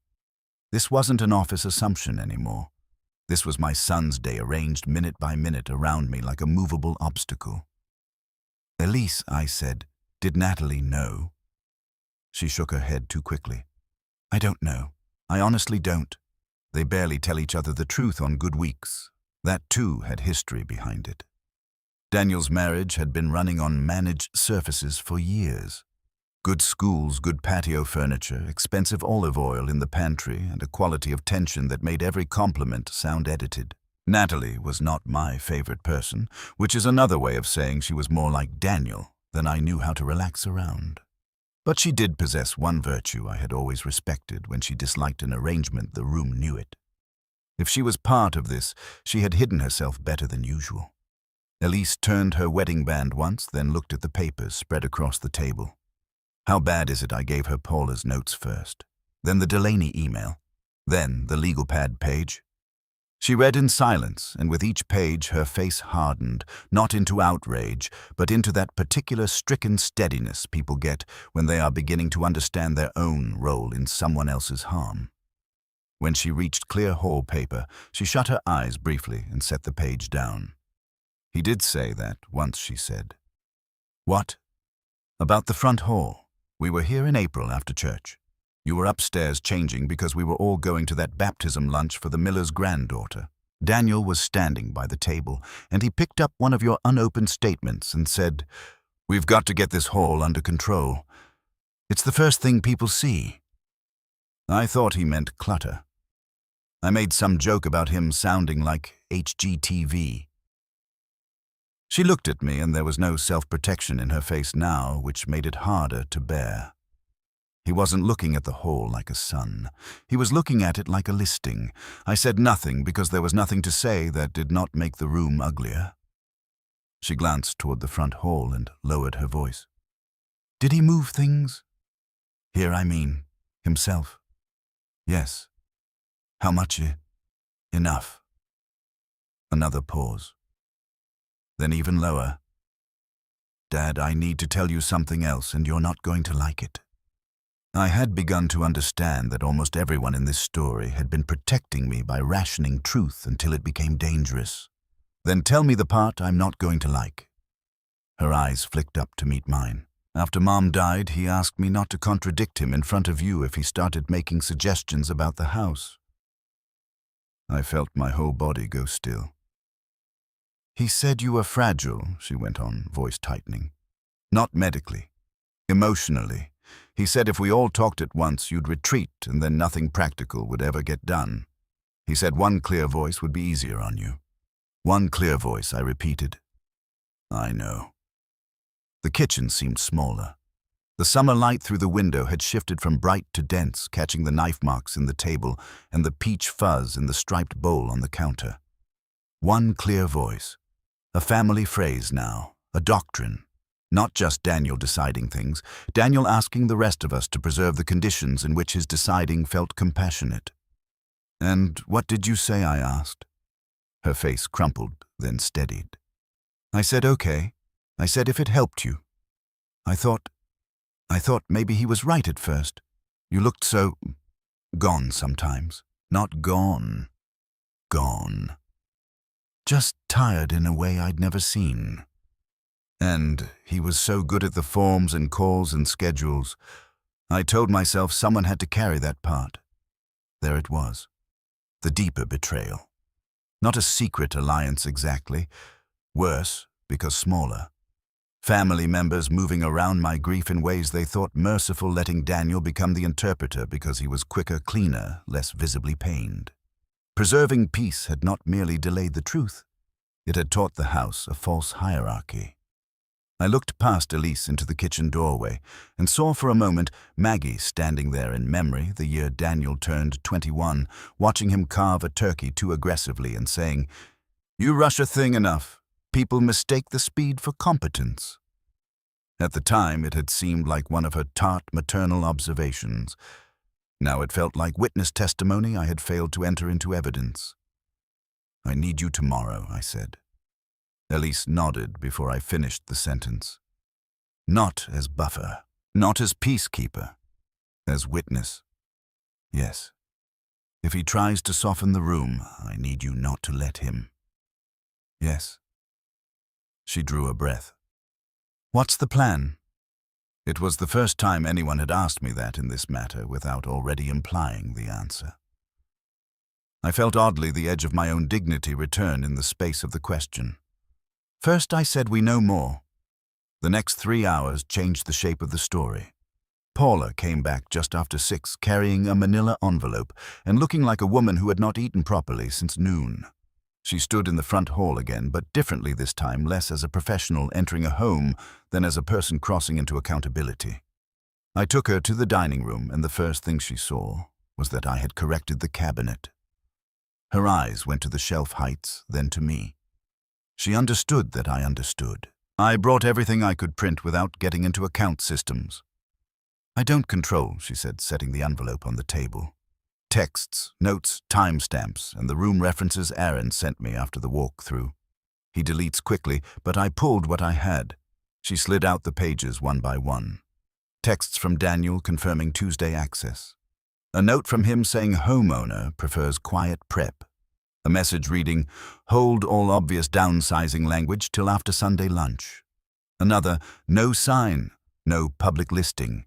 Needs smooth handoff if he comes around. Then Aaron's room notes. Entry hall, strong first impression if paper reduced. Dining cabinet feature, remove excess personal service items. Den cozy but too individualized. Primary bed, good light, simplify surfaces. Too individualized. I stood so abruptly, my chair scraped the floor. That room held my wife while she died. Paula looked up startled and ashamed at once. I'm sorry. I put my hand flat on the table until the tremor in it settled. The papers blurred, then cleared again. A man can hear strangers call his life too individualized and understand all at once what the market asks of grief.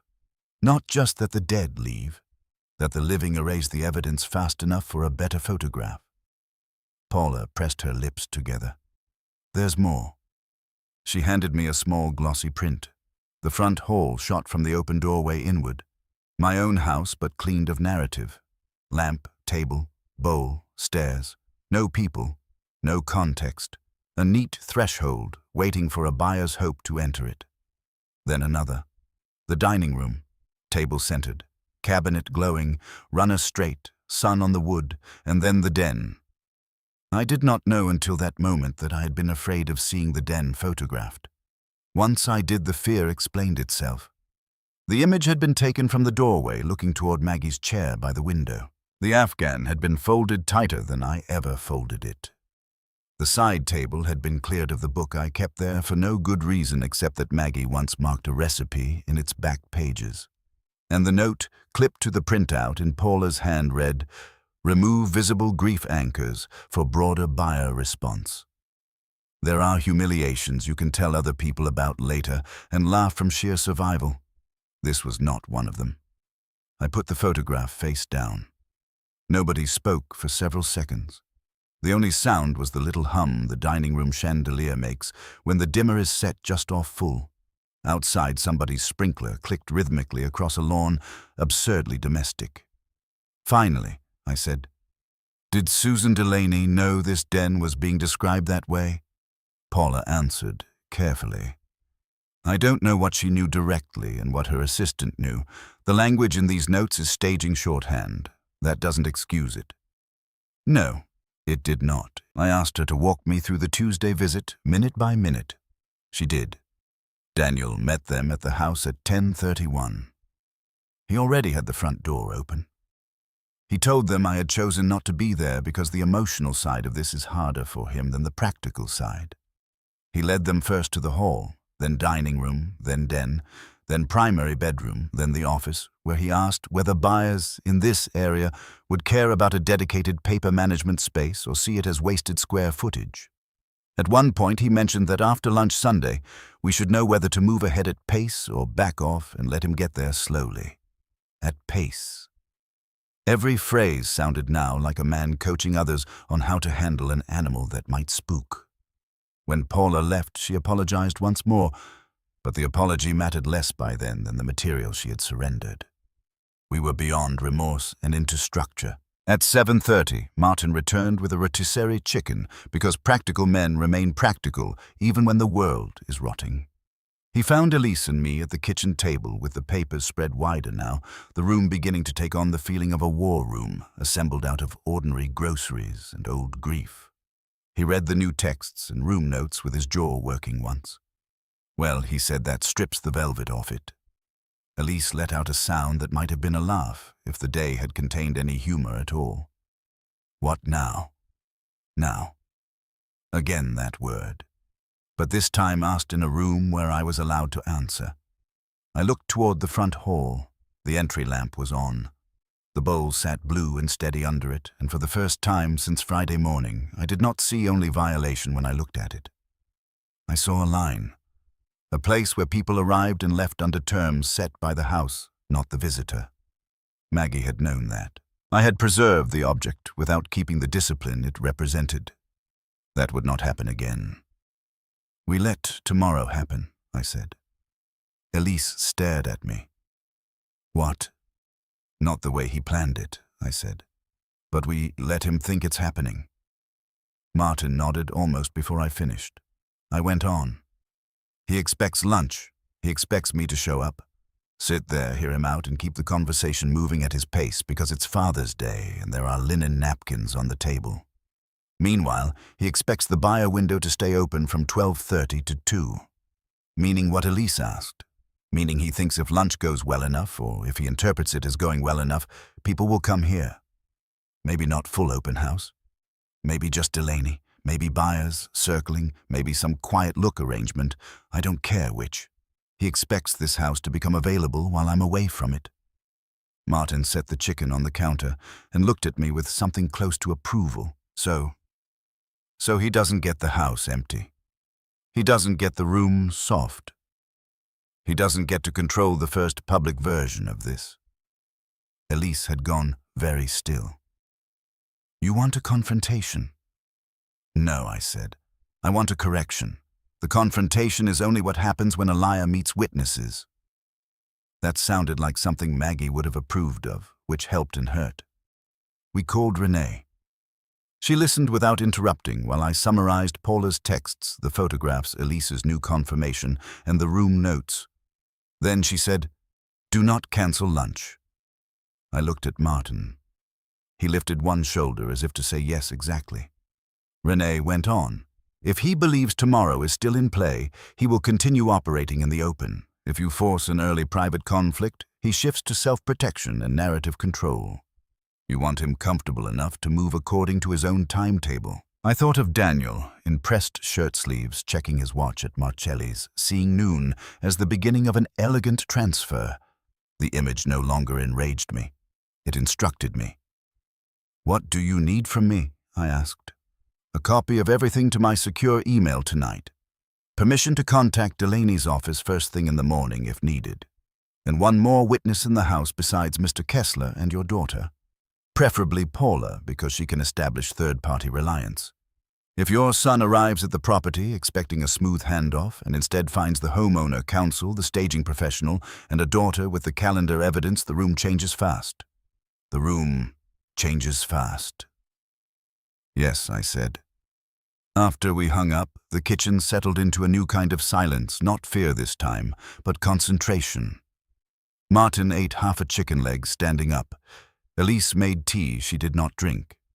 I printed duplicates, emailed scans, wrote times, put original papers in one folder, copies in another, labeled both in my own hand. The act of writing on the folder steadied me more than prayer would have. At 9 o'clock, when the others had gone for the night, I walked through the house once more this time, not as mourner or victim, but as a man preparing a room for truth. The front hall first. I squared the mail stack, removed the stray vendor cards and put them into the evidence folder, emptied the outgoing silver tray, wiped the table with Maggie's old cloth until the walnut shone warmly under the lamp. Then I picked up the blue bowl. It felt heavier than pottery of its size should feel, maybe because it had stopped being only memory, maybe because meaning is weighty when it turns useful. I held it a moment and could see Maggie in my mind at the art fair again, hair pinned up badly in the heat, laughing at me because I thought a house needed no ceremony around arrival. "Of course it does," she had said, slipping the bowl into my hands while Daniel licked lemon ice from his wrist nearby. "Thresholds are where people show you who they are. You just never pay attention because I do it for you." I had laughed then. Dear God. Now, in the quiet front hall, I set the bowl back into its pale ring on the wood with deliberate care. Not preserving. Positioning. There was a difference now. The dining room came next. I turned on the chandelier at half dim and stood looking at the cabinet. No one would touch it again without me present. I checked the glass, straightened one spoon in the visible drawer, moved the chairs exactly under the table, not for buyers, but for clarity. The room felt less like a shrine now and more like a courtroom waiting for its case. In the den, I unfolded Maggie's afghan from the too-tight square someone had made of it and draped it back over the chair arm the way she used to leave it when she got up for tea and meant to come back. The chair by the window looked instantly more inhabited, which is another way of saying more dangerous to people who wanted the house to read clean and generic. When I got to the office, I stopped in the doorway. This room had changed the most since Friday because I had changed in it. On the built-in desk lay the two labeled folders, Maggie's index cards and my yellow legal pad with its 3 columns. What he did, what he said, who believed him. For the first time since this began, I did not feel old standing there. Tired, yes. Saddened almost beyond language, yes. But not old in the dismissible sense. Not administrable. What Daniel had counted on, whether consciously or not, was not my age, but my reluctance. My training, my marriage, the habits of decency that made me slow to accuse and eager to preserve the room. He had mistaken those qualities for surrender. At 10:30, he texted again. Looking forward to tomorrow. Noon sharp. I think this can be really good for us. I read it 3 times. The tenderness in it was the worst part. Not because it was fake all the way through, because I no longer believed Daniel knew where the line was between genuine care and control. He probably did think in some recessed chamber of himself that this could be good for us, that getting me to the right answer under the right conditions counted as love. That was the moral terror of him. Not greed exactly. Entitlement warmed through by self-justification. A man who believed his calm was evidence. I wrote back, "See you then." Then I put the phone face down and slept badly, but strategically. There is a difference. I was awake at 5, dressed by 6, coffee on by 6:15. The house in early Sunday light had that Sunday quality. Midwestern houses get in summer quieter than weekday quiet, as if the neighborhood itself were holding a collective breath before church bells and mowing engines and lunch plans. I showered, shaved, and put on the blue Oxford Maggie liked, because she said it made me look less like a man about to announce a textbook and more like a husband worth feeding. That memory hurt, but usefully. At 7:30, Renee arrived in a dark sedan and came in through the front door carrying a leather briefcase and no visible patience for nonsense. She stood in the hall 1 second longer than necessary, taking in the lamp, the bowl, the table, the lines of the place, and then nodded once as if the house had introduced itself properly. "Good," she said. I did not ask what she meant. I knew. Martin came half an hour later with donuts no one touched. Elise arrived at 9, pale and composed. By then the downstairs had become an occupied moral space, not crowded, watchful. We reviewed times again. Renee would remain at the house with Paula, who had agreed to come at 12:15. Martin would stay visible but slightly back unless needed. Elise would meet us at the restaurant separately and come back with me if Daniel tried to prolong things.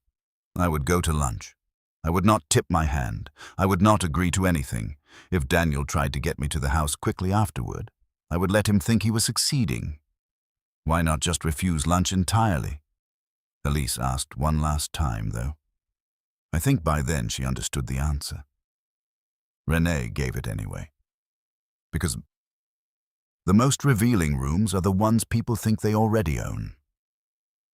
At 10:30, with the strategy fixed, the waiting began. Waiting is one of the oldest American domestic arts. Waiting in kitchens for children to come home. Waiting in hospitals. Waiting after someone says the tests are probably nothing. Waiting on front porches for storms to decide what they mean. By 11:30, my nerves had become so sharp that the house itself seemed to transmit them. The vent click in the hall made me turn. A truck braking on Winfield felt like approach. Twice I thought I heard the faint hush of tires slowing by the curb, and went to the front window only to find nothing but sun on the sidewalk and hydrangeas nodding in their own time. At 11:45, I put on my jacket in the front hall. No one spoke for a moment. Renee stood in the dining room doorway with her briefcase closed. Martin had taken up position in the den, visible enough to be no surprise later.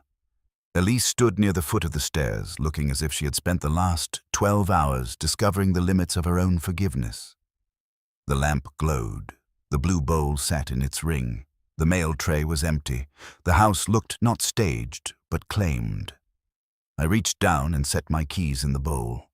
The soft ceramic click of them landing echoed farther than it should have.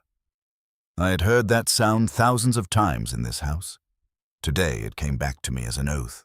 Maggie used to tap the bowl once with a fingertip after dropping her keys, in a tiny habit I never imitated, because it seemed hers in the private way some gestures belong to a marriage. Before I knew I was going to do it, I touched the rim with my index finger. One tap. Threshold. Renee watched me and said nothing. I looked at the room, at the people standing in my house, because truth required company now, and for 1 second, grief moved through me, not as weakness or nostalgia, but as alignment. I had not lost Maggie into sentiment. I had lost her into instruction. It had simply taken me too long to understand what kind. "I'm going," I said. "Take your time," Renee said. I nodded and went out to the car. The drive to Marcelli's took 15 minutes. Every light I caught seemed part of someone else's timing. When I pulled into the parking lot, Daniel was already there, leaning against his dark grey SUV in a sport coat too warm for the day, sunglasses on, phone in hand. He smiled when he saw me and raised a hand in the easy, practiced gesture of a son greeting his father on a decent holiday. It was a good smile, warm at the mouth, controlled at the eyes, a smile that had probably solved 100 rooms for him. I parked and got out slowly. "Happy Father's Day," he said, stepping in and putting a hand briefly on my shoulder. "Thank you."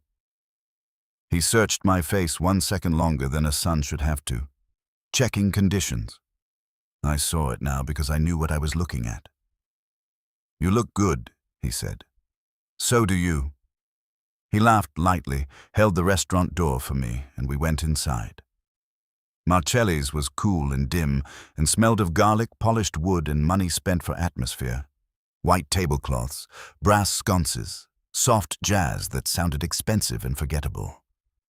The hostess led us to a table near the back where conversations from other families blurred into one low, civilized murmur. Daniel had chosen well. The room made disagreement look ungenerous. He ordered sparkling water for the table before I sat down. We talked about nothing for the first 10 minutes. Elise's boys and summer baseball. My sister's bad knee. The construction on Riverside. Daniel's work, which he described in the clean, competent summaries of a man who knows how to sound burdened and successful at once. I answered evenly. Ate bread. Watched him glance at his watch once, then once more. At 12:28, his phone face lit on the tablecloth. He turned it over without reading the screen. That was when I knew the room no longer had to convince me of anything. I was only there to let his own timing continue. At 12:36, he said, "Dad, I wanted today to be calm, so I'm just going to be direct." I laid down my fork. "There are some real opportunities right now," he said. "For the house, I mean. You don't need all that square footage, and the market in your neighborhood is unusually favorable. If we moved with a little intelligence instead of waiting for a crisis, we could get you somewhere easier, closer, and more manageable without losing value." Somewhere easier. More manageable. The phrases came exactly as they had always come, only now the velvet around them had burned away. He kept talking. Floor plans, timing, cash strength, transitional living. No need to rush emotionally. It would all be staged as care because to him, I think it still was.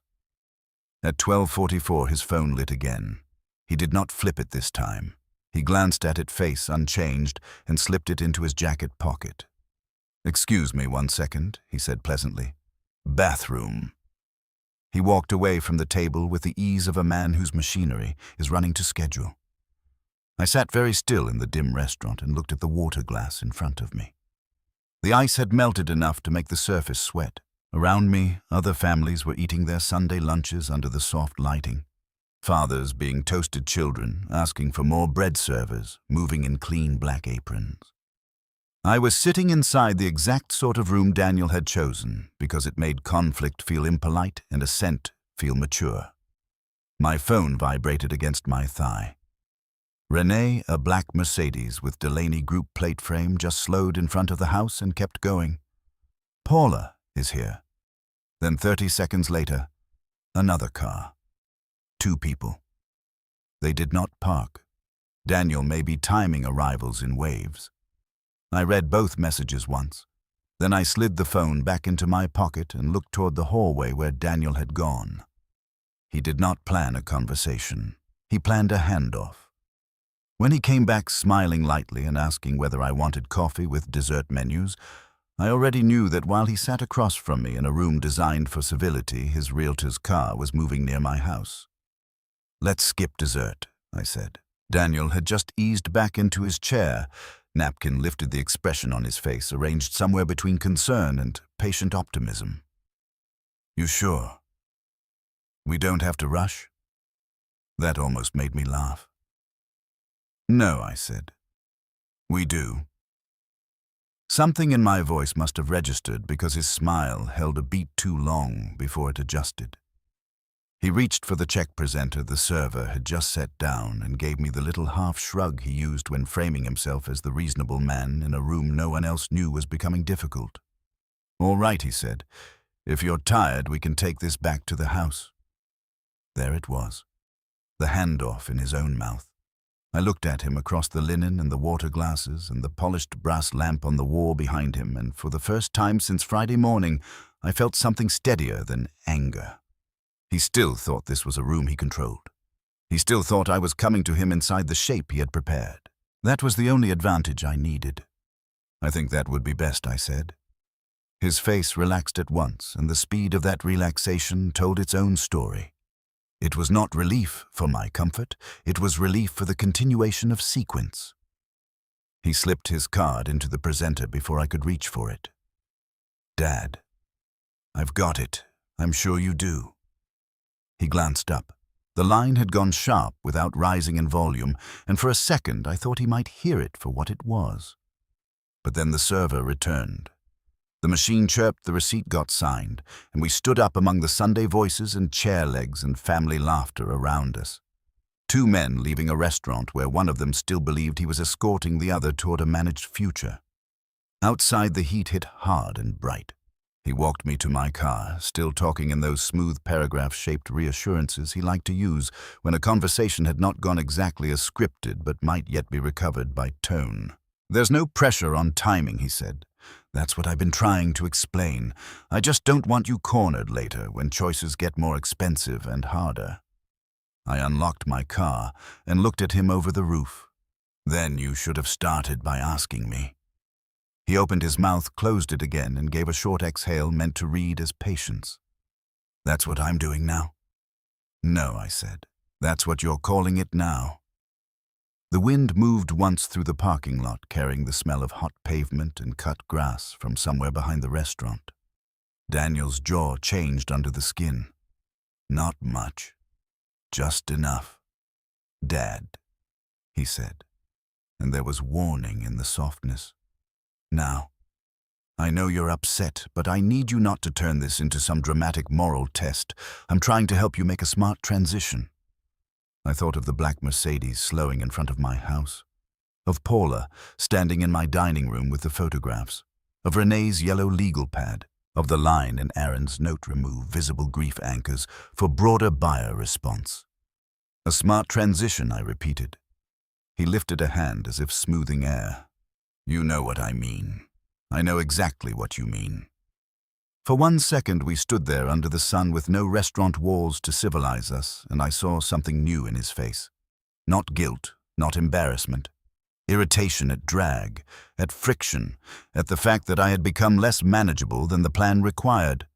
He saw something in mine too because his tone shifted again back toward concern. "Look, why don't you head home and I'll meet you there in 15. We can sit down properly. I'll show you some numbers." You'll see I'm not talking about anything crazy, and then if you still want to slow it down, we slow it down. Show you some numbers." I got into the car before I answered. "I'll see you there," I said, and closed the door. He stood with one hand on the roof a second too long, as if testing whether the room had really changed. Then he stepped back and watched me pull out. The drive home felt shorter than the drive to lunch. Once a decision has ripened fully, time stops trying to persuade you of anything. I turned onto Winfield and saw half a block ahead, a dark Mercedes easing away from the curb in front of my house. No Delaney Group plate frame visible from this angle now, but I did not need one. Behind it, farther down, a silver SUV idled for a moment and then moved on.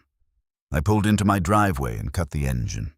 The porch looked the way it had looked when I married Maggie, and when I buried her, and every June Sunday between. The hydrangeas, the shade line across the boards, the brass knocker. Nothing outside the house advertised what kind of room was waiting inside it. I got out and walked up the path. The front door opened before I reached it.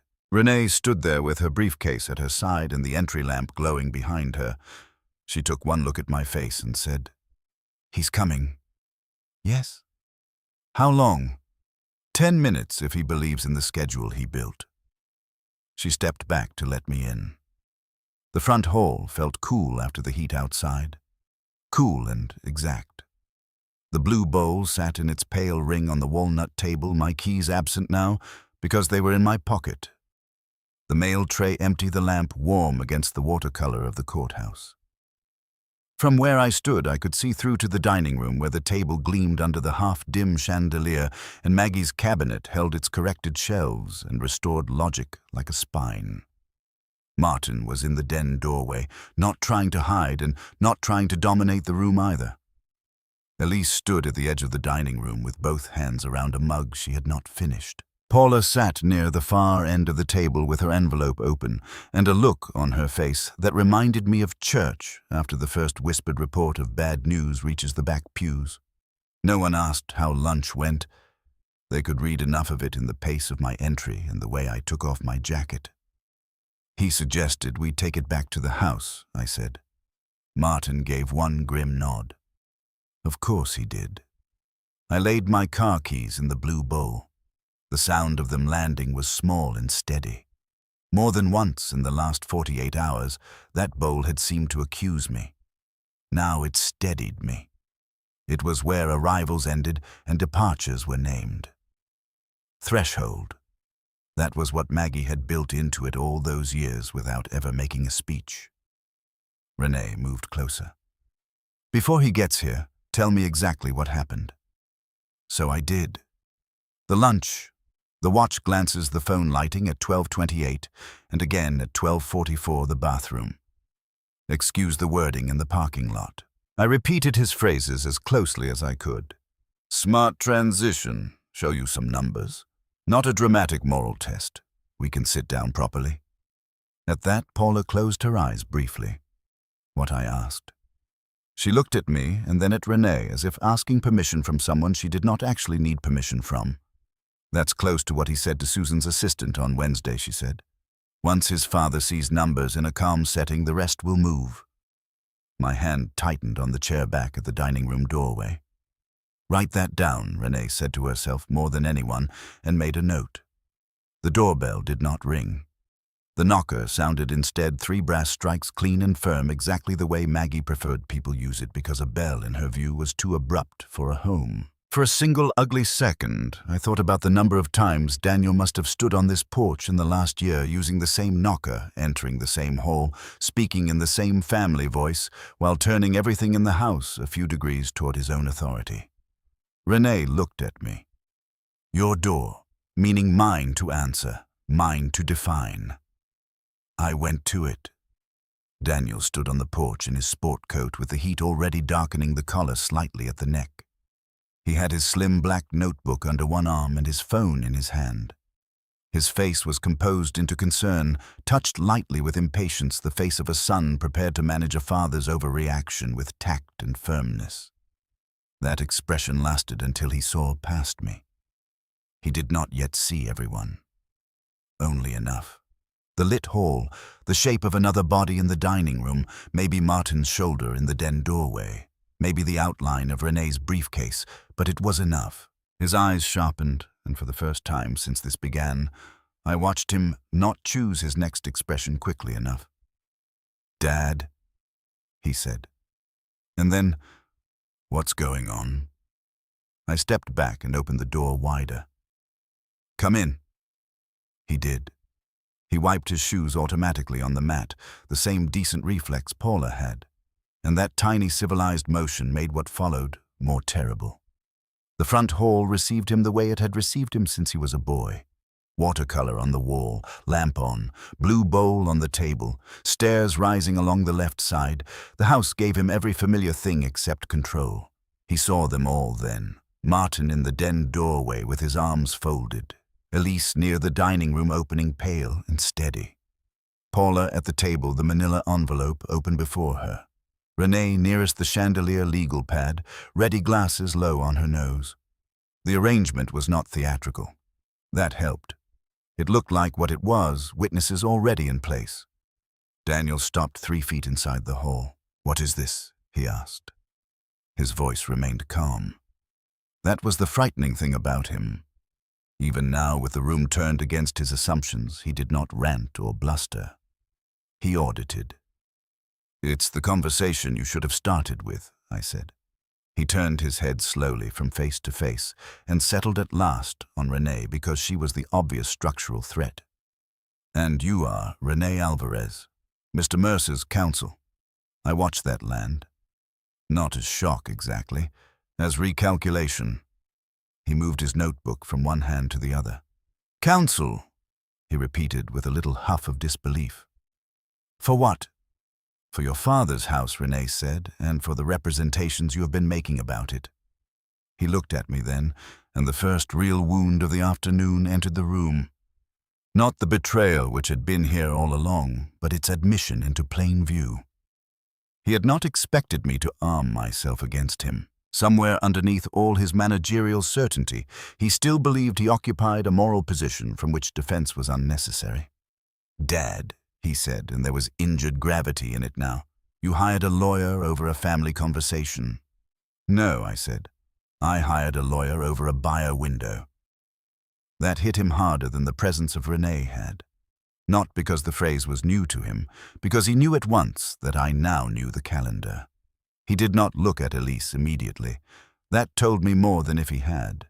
Instead, he said, "I don't know what screenshot or half-context or dramatic interpretation somebody's been feeding you, but this has gone way beyond what it needed to be." "There's nothing half-context about your Sunday calendar," I said. His jaw flexed once. Then he turned to Elise. "You—" She did not flinch. "Me." "That was a private calendar entry." "No," she said. "It was a private plan." He stared at her 2 beats too long, then looked away as if filing her for later. Even now.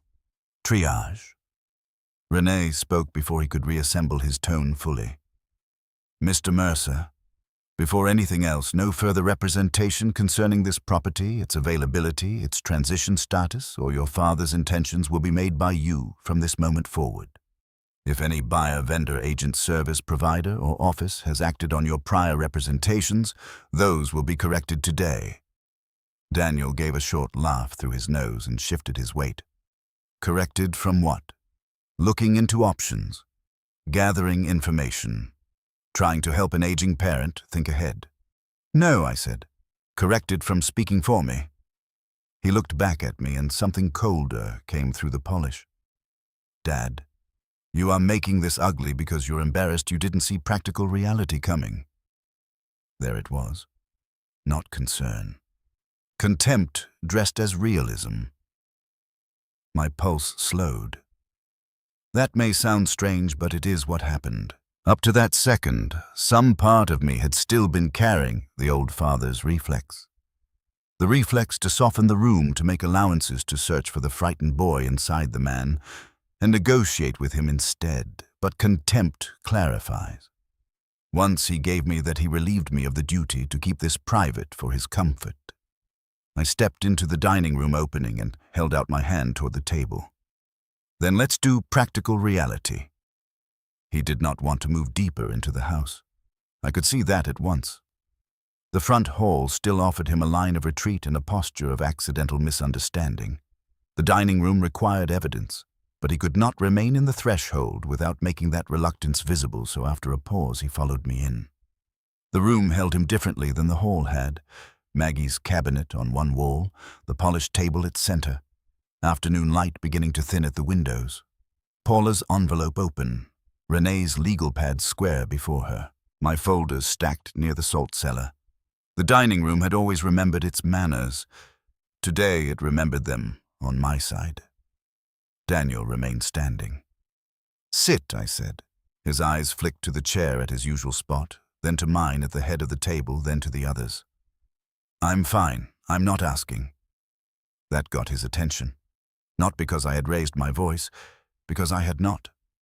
He sat. I remained standing for one moment longer and looked around the room, at Martin's stillness, Elise's white-knuckled grip on the cooling mug, Paula's shame, Renee's readiness, at the cabinet Maggie loved, and the table where she once told me a family ought to have one room that remembered its manners. And in that second I understood something I should have understood years ago. Manners were never the point for Maggie. Truth was, manners were how she carried it into rooms people might otherwise ruin. I sat down. "Here is what happened," I said. "You let yourself into my house on Tuesday with a stager and a photographer.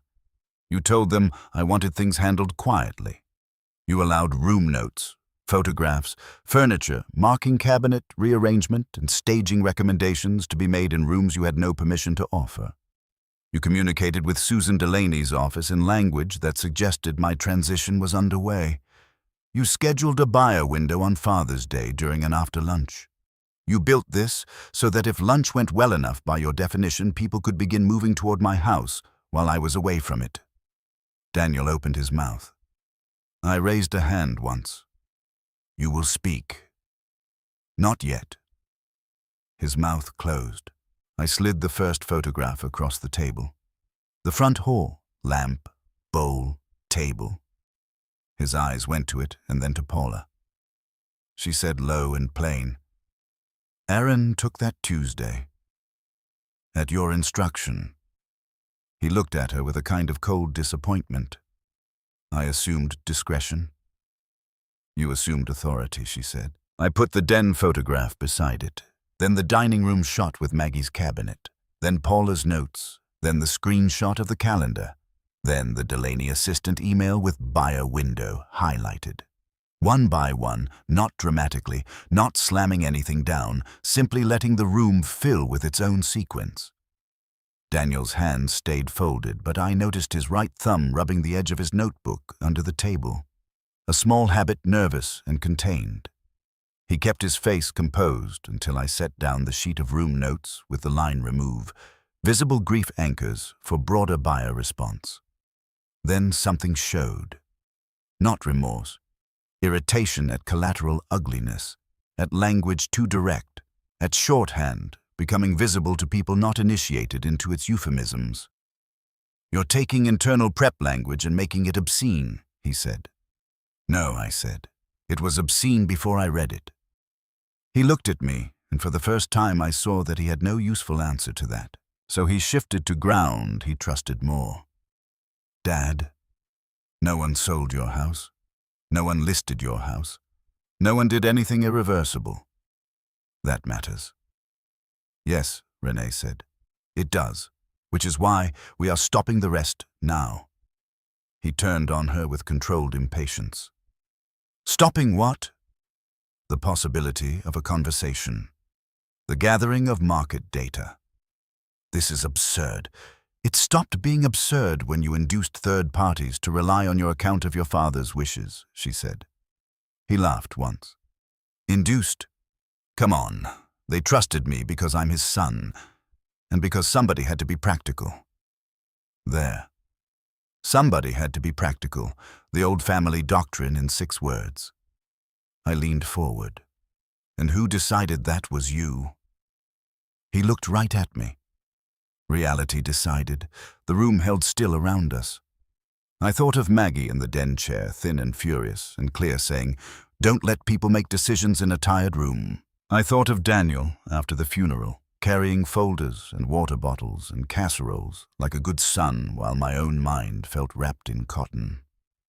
I thought of Elise saying one clear voice, of Paula asking about the cabinet shelves, of the den photo with Maggie's chair scrubbed into broader buyer response.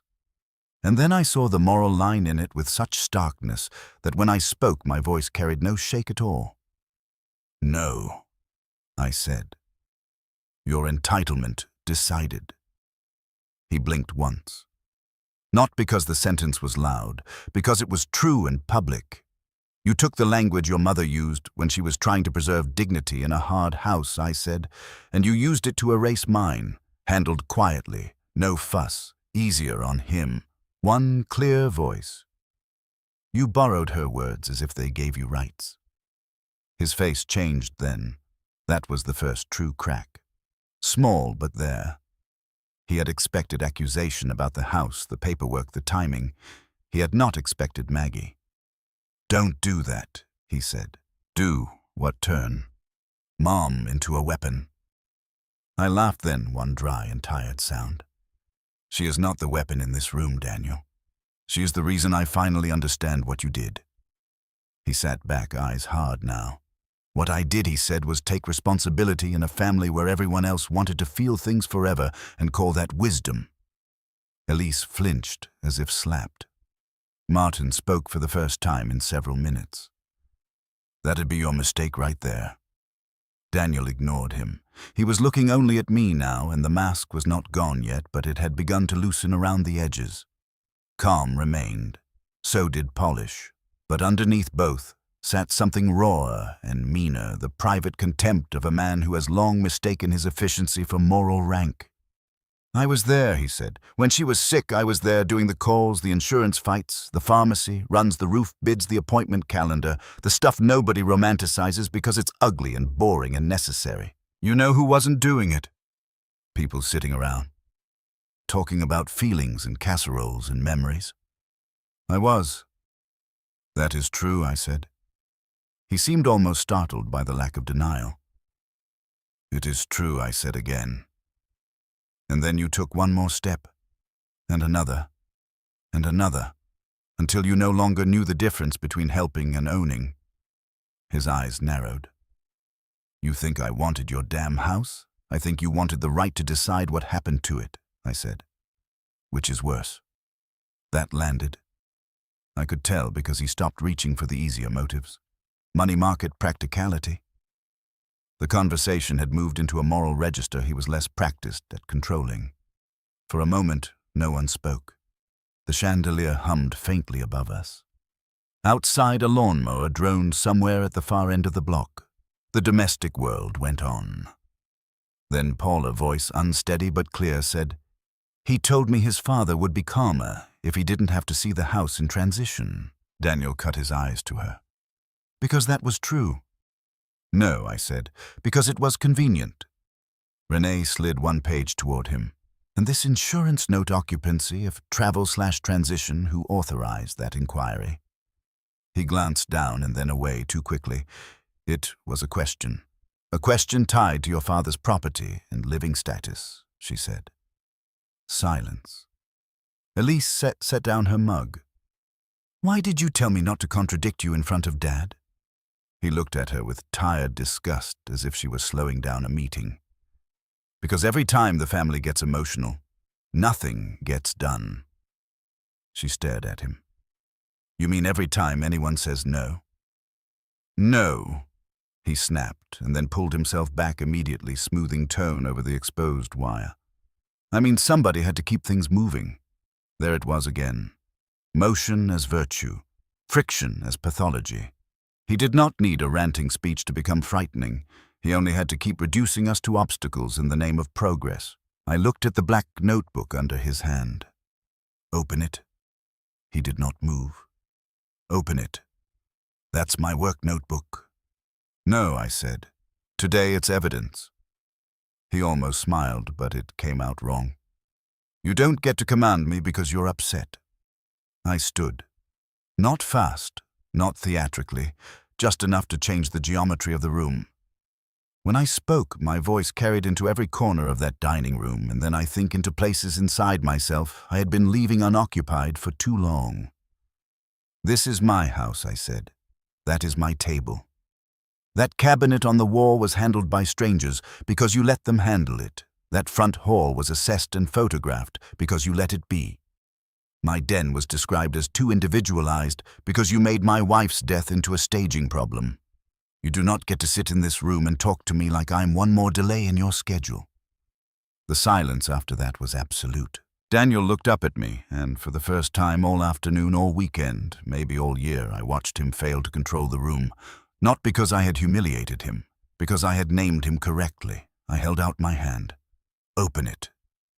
Something in his face twisted, not loudly, but enough. Enough for everyone in the room to see the boy he had been and the man he had become pull against each other and fail to make peace. Then he pushed the notebook across the table with 2 fingers. I opened it. Numbers, addresses, short lists, carpet square footage, Delaney contact, Paula, Aaron photos.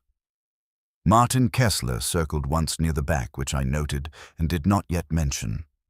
On one page in Daniel's tight block hand, I found a sequence of notes that made my skin go cold.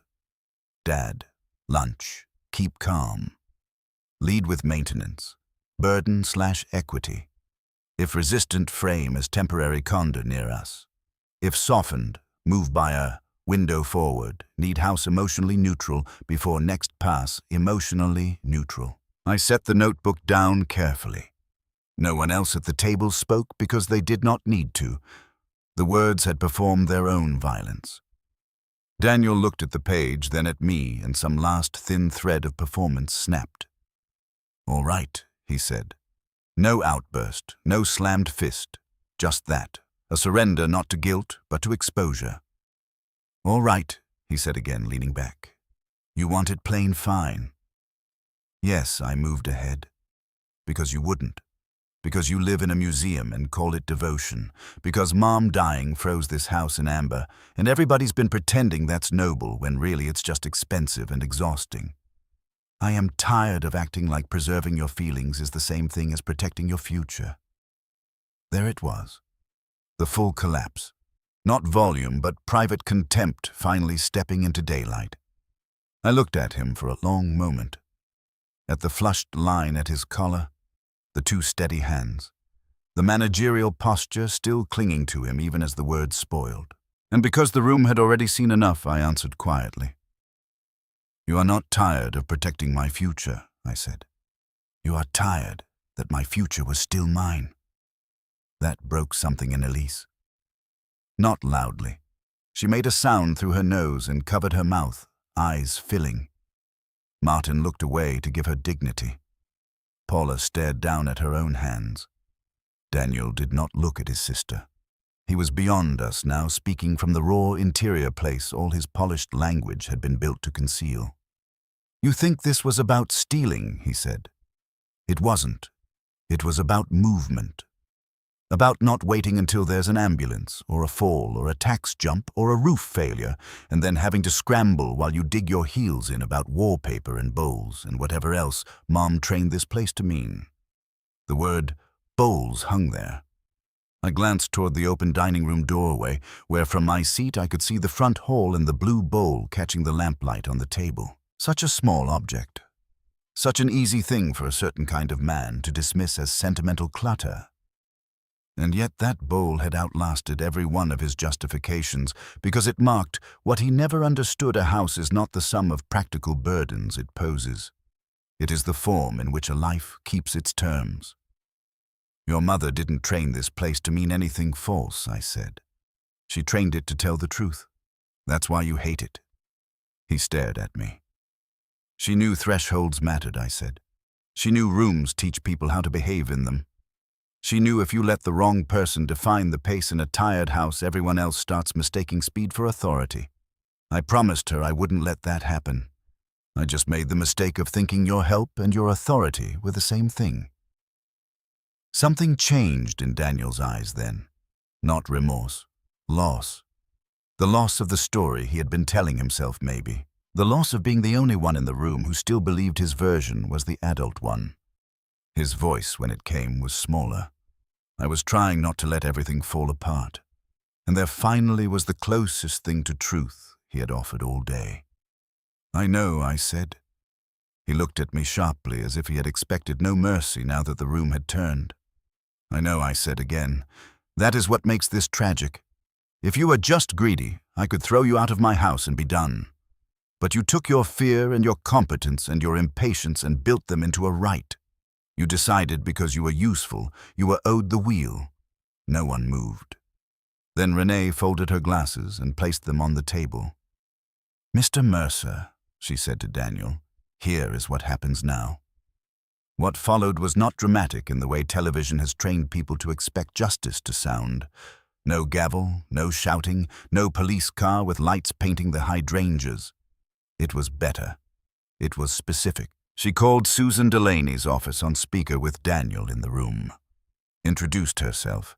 Stated plainly that she represented Thomas Mercer, sole owner of the property at the listed address, that no listing or pre-listing action had been authorized by him. That any prior indication to the contrary had been made without his consent, and that any buyer contact, staging coordination, marketing discussion, off-market circulation, or transition representation should be considered revoked and not to be relied upon. She asked whether any prospective buyers had been given an impression of availability. The assistant on the other end, young, smooth, suddenly careful, said there had only been some exploratory conversation. Renee said, "Good. Consider this your formal notice that the exploration is over." Then she called the transition service. The photographer, the insurance agent whose copied card we had found. Each call laid another line of correction across the map Daniel had drawn. No one shouted. No one had to. The humiliating power of explicit truth in real time is often enough. On the third call, Daniel stood up abruptly and said, "This is insane." I looked at him. "No, this is slow. There's a difference." He turned to me then with something close to pleading under the anger. "Dad, you are blowing up the family over a process that never even finished." At that, something in me clarified one last time. I stood too, but only because I wanted no seated words for this part. "No," I said. "You blew up the family the minute you made me the last person in it entitled to know what was being done with my own house." He opened his mouth. I did not let him. "You told your sister not to contradict you in front of me. You told strangers I wanted things handled quietly. You used your mother's words to soften rooms she never gave you the right to control. You called my grief a staging issue. You built a buyer window around Father's Day lunch." His face paled slightly under the flush. "And worst of all," I said, "you convinced yourself that if the outcome was practical enough, the method no longer mattered." When I stopped speaking, the room had gone so still I could hear the tiny buzz inside the chandelier dimmer again. Daniel looked at me as if measuring whether there was any remaining root through. I think that was the moment he truly understood there was not. Not because he might lose the house, he had already lost that. Because he had lost the right to narrate himself inside this room as the responsible son burdened by everyone else's sentiment. The family meaning had turned. The house had turned. He no longer stood where he thought he stood. His shoulders dropped a fraction. "All right," he said quietly. "Not surrender exactly. Recognition. I'll stop." Renee answered before I did. "You already have. What remains is documentation." She drafted a short written acknowledgement right there at the dining room table. No admission of criminality, no melodrama.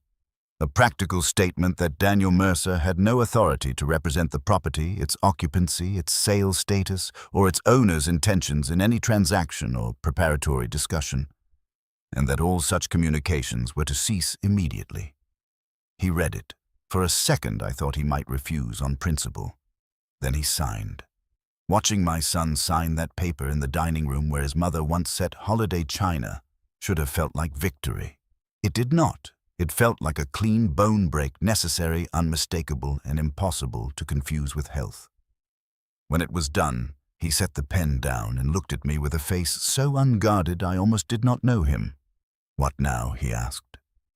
There was no defiance in it, no management, just a tired man who had run out of strategies and found himself at last in front of his father. The answer mattered. I did not want the easy cruelty of, "Now you leave." He had already left in the ways that counted. Nor did I want cheap reconciliation, the kind where tears do the work, truth has barely started. The room deserved better than either. Now I said, "You go home. You tell Natalie whatever version of this you can still live with, but you do not lie about the facts. You do not contact any buyer agent, service person, or office regarding this house again. You do not ask Elise to manage me for you, and you do not enter this house with your key." He blinked. "You're changing the locks." Yes. The word hurt him. Good. Not out of revenge, out of clarity. Some things have to change shape to become true again. He nodded once, slow. Elise finally spoke, then voice rough from holding too much in for too long. "You owe Mom better than this." He looked at her, and I watched shame, actual shame, move through him like a shadow under water. It did not transform him. Life is not a church movie, but it reached him. "I know," he said. I believed that he knew it then. I did not know whether knowing would save anything, only that it had entered him at last. He left 10 minutes later. No one escorted him out except me. That felt important. The front hall was quiet. The lamp still glowed. The blue bowl sat steady on the table. He paused once near it, as if seeing it for the first time, not as decor or threshold hardware, but as part of the whole grammar he had failed to read. Then he looked at me. "I never wanted to hurt you," he said. "I know," I answered. "That's why you did." He took that in, nodded once, and went out through the front door onto the porch where the light had begun to soften toward evening. I watched him cross the walk, get into his SUV, and sit there a long moment before pulling away. He did not look back. When the sound of his engine faded, I closed the door and turned the lock. The house did not become healed. It became quieter. That was different. No one rushed to speak. Martin put on the kettle without asking. Paula gathered her papers with hands that still shook a little. Elise went into the den and stood by Maggie's chair with her back to the room. Renee packed her briefcase with the measured efficiency of a woman who knew the loud part was over, and the real work now would be in small letters and follow-up calls. I thanked Paula at the door. She looked miserable and tired and more honest than when this began. "I should have checked with you directly," she said for the third or fourth time. "Yes," I said. "Then because mercy still matters, even when truth does," I added. "You did check eventually. That matters too." She nodded, took that with visible gratitude, and left. Martin stayed until the locksmith came. The man was younger than my children, smelling faintly of machine oil and mint gum, and he changed the front and back deadbolts with the practical cheerfulness of somebody who has no idea what moral weather he has walked into. I liked him for that. Sometimes clean labor is the gentlest thing left in a room. He handed me 2 new keys on a temporary ring and wished me a peaceful evening. "Working on it," I said. After he left, Martin stood with me in the hall a minute longer than necessary. "You all right?" he asked. "No." He nodded as if that were the only respectable answer. Then he touched the edge of the entry table once with 2 fingers, the sort of gesture he would never have made while Maggie was alive, because touching another man's furniture sentimentally was not his style, and said, "House is reading true again," and went home. That left me with Elise and the deepening evening. She had moved from the den back to the dining room by then. Her mug sat forgotten near the cabinet. Her eyes were swollen, but she had the look of a person who has finally stopped trying to preserve an illusion and is not yet sure what to do with the empty space. "I'm sorry," she said. I was standing near the cabinet when she said it. I looked at the shelves, the glasses, the old blue-bordered china, the low reflected glow from the chandelier on the glass, and then at my daughter. For what I asked. For seeing parts of it and calling that caution. For letting him be the one clear voice. She swallowed. For thinking protecting peace was the same as protecting you. I took a slow breath. There are apologies a person wants with all his heart, until they arrive and reveal how much more damage there is to sort through. This was one. You were scared, I said. Yes. So was I. She started crying in earnest, then quietly, one hand over her mouth. I walked around the table and held her, because she was my daughter, and because holding her did not erase anything, and because Maggie would have been furious if truth ended a Sunday in this house without somebody being allowed to weep. After a while, she pulled back and laughed once through the tears in that embarrassed way she has always had. Mom would be so mad. At whom? At all of us. That was true enough to ease the room a little. She left just before dark.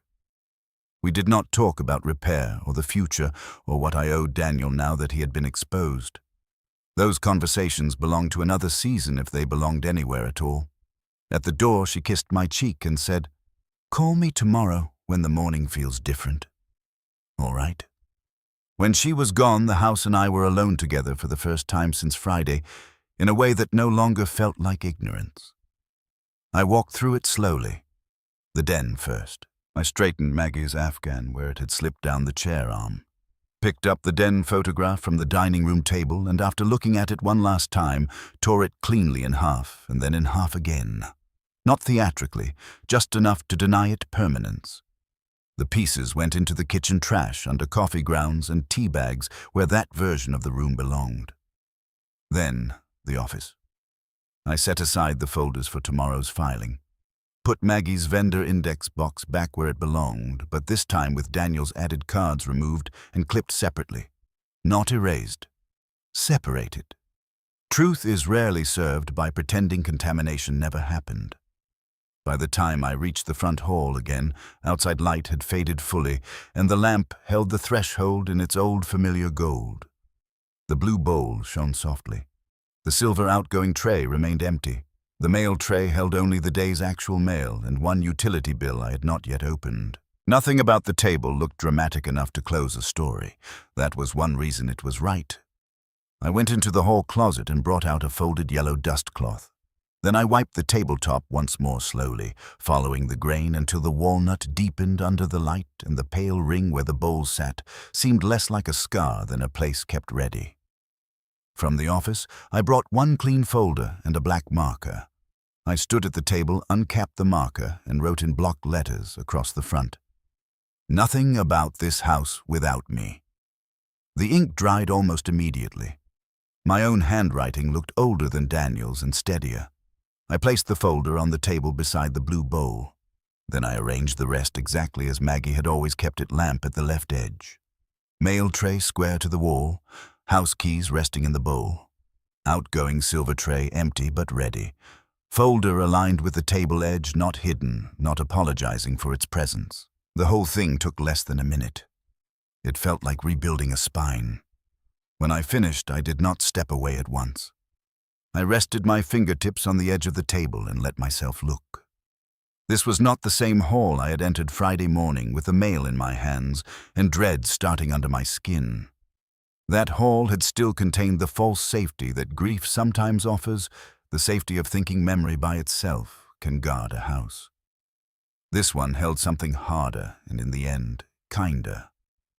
Memory joined to boundary, love joined to instruction, loss joined to authorship. I thought again of Maggie at the art fair, pressing the bowl into my hands, laughing at my ignorance about thresholds. Of her in the den, thin and stern, and telling me not to let people make decisions in a tired room. Of her tapping the rim of the bowl once after dropping in her keys. Not sentiment. Signal. Home was not softness to her. Home was the place where truth got to put down its bag first. For the first time in a long while, that understanding did not break me. It steadied me. I turned off the dining room chandelier and left only the front hall lamp on. From the den doorway, I looked back one last time. The entry table glowed warm against the wall. The blue bowl caught a little crescent of light along its crazed glaze. Beside it stood the folder in my own hand, plain and unadorned, saying exactly what the whole house should have been saying all along. Upstairs, the rooms waited in their changed quiet. In the dining room behind me, Maggie's cabinet stood in its corrected proportions, with the stemware back in the order she trusted. Outside, somewhere beyond the hydrangeas and the darkening street, the neighborhood moved through its ordinary Sunday evening garage doors, dishes, television, murmurs, dogs being called in. The house was still wounded. So was I. Daniel had not become a villain from central casting, and I had not become the kind of father who could close the door on his child without hearing the echo after. Nothing about it was neat enough for that, but the confusion was gone. The worst theft had been halted. The threshold was mine again. I left the lamp on and stood there another moment in the warm, dignified light with Maggie's blue bowl and my new folder side by side on the walnut table, and for the first time since she died, the quiet in the house did not feel like absence. It felt like terms.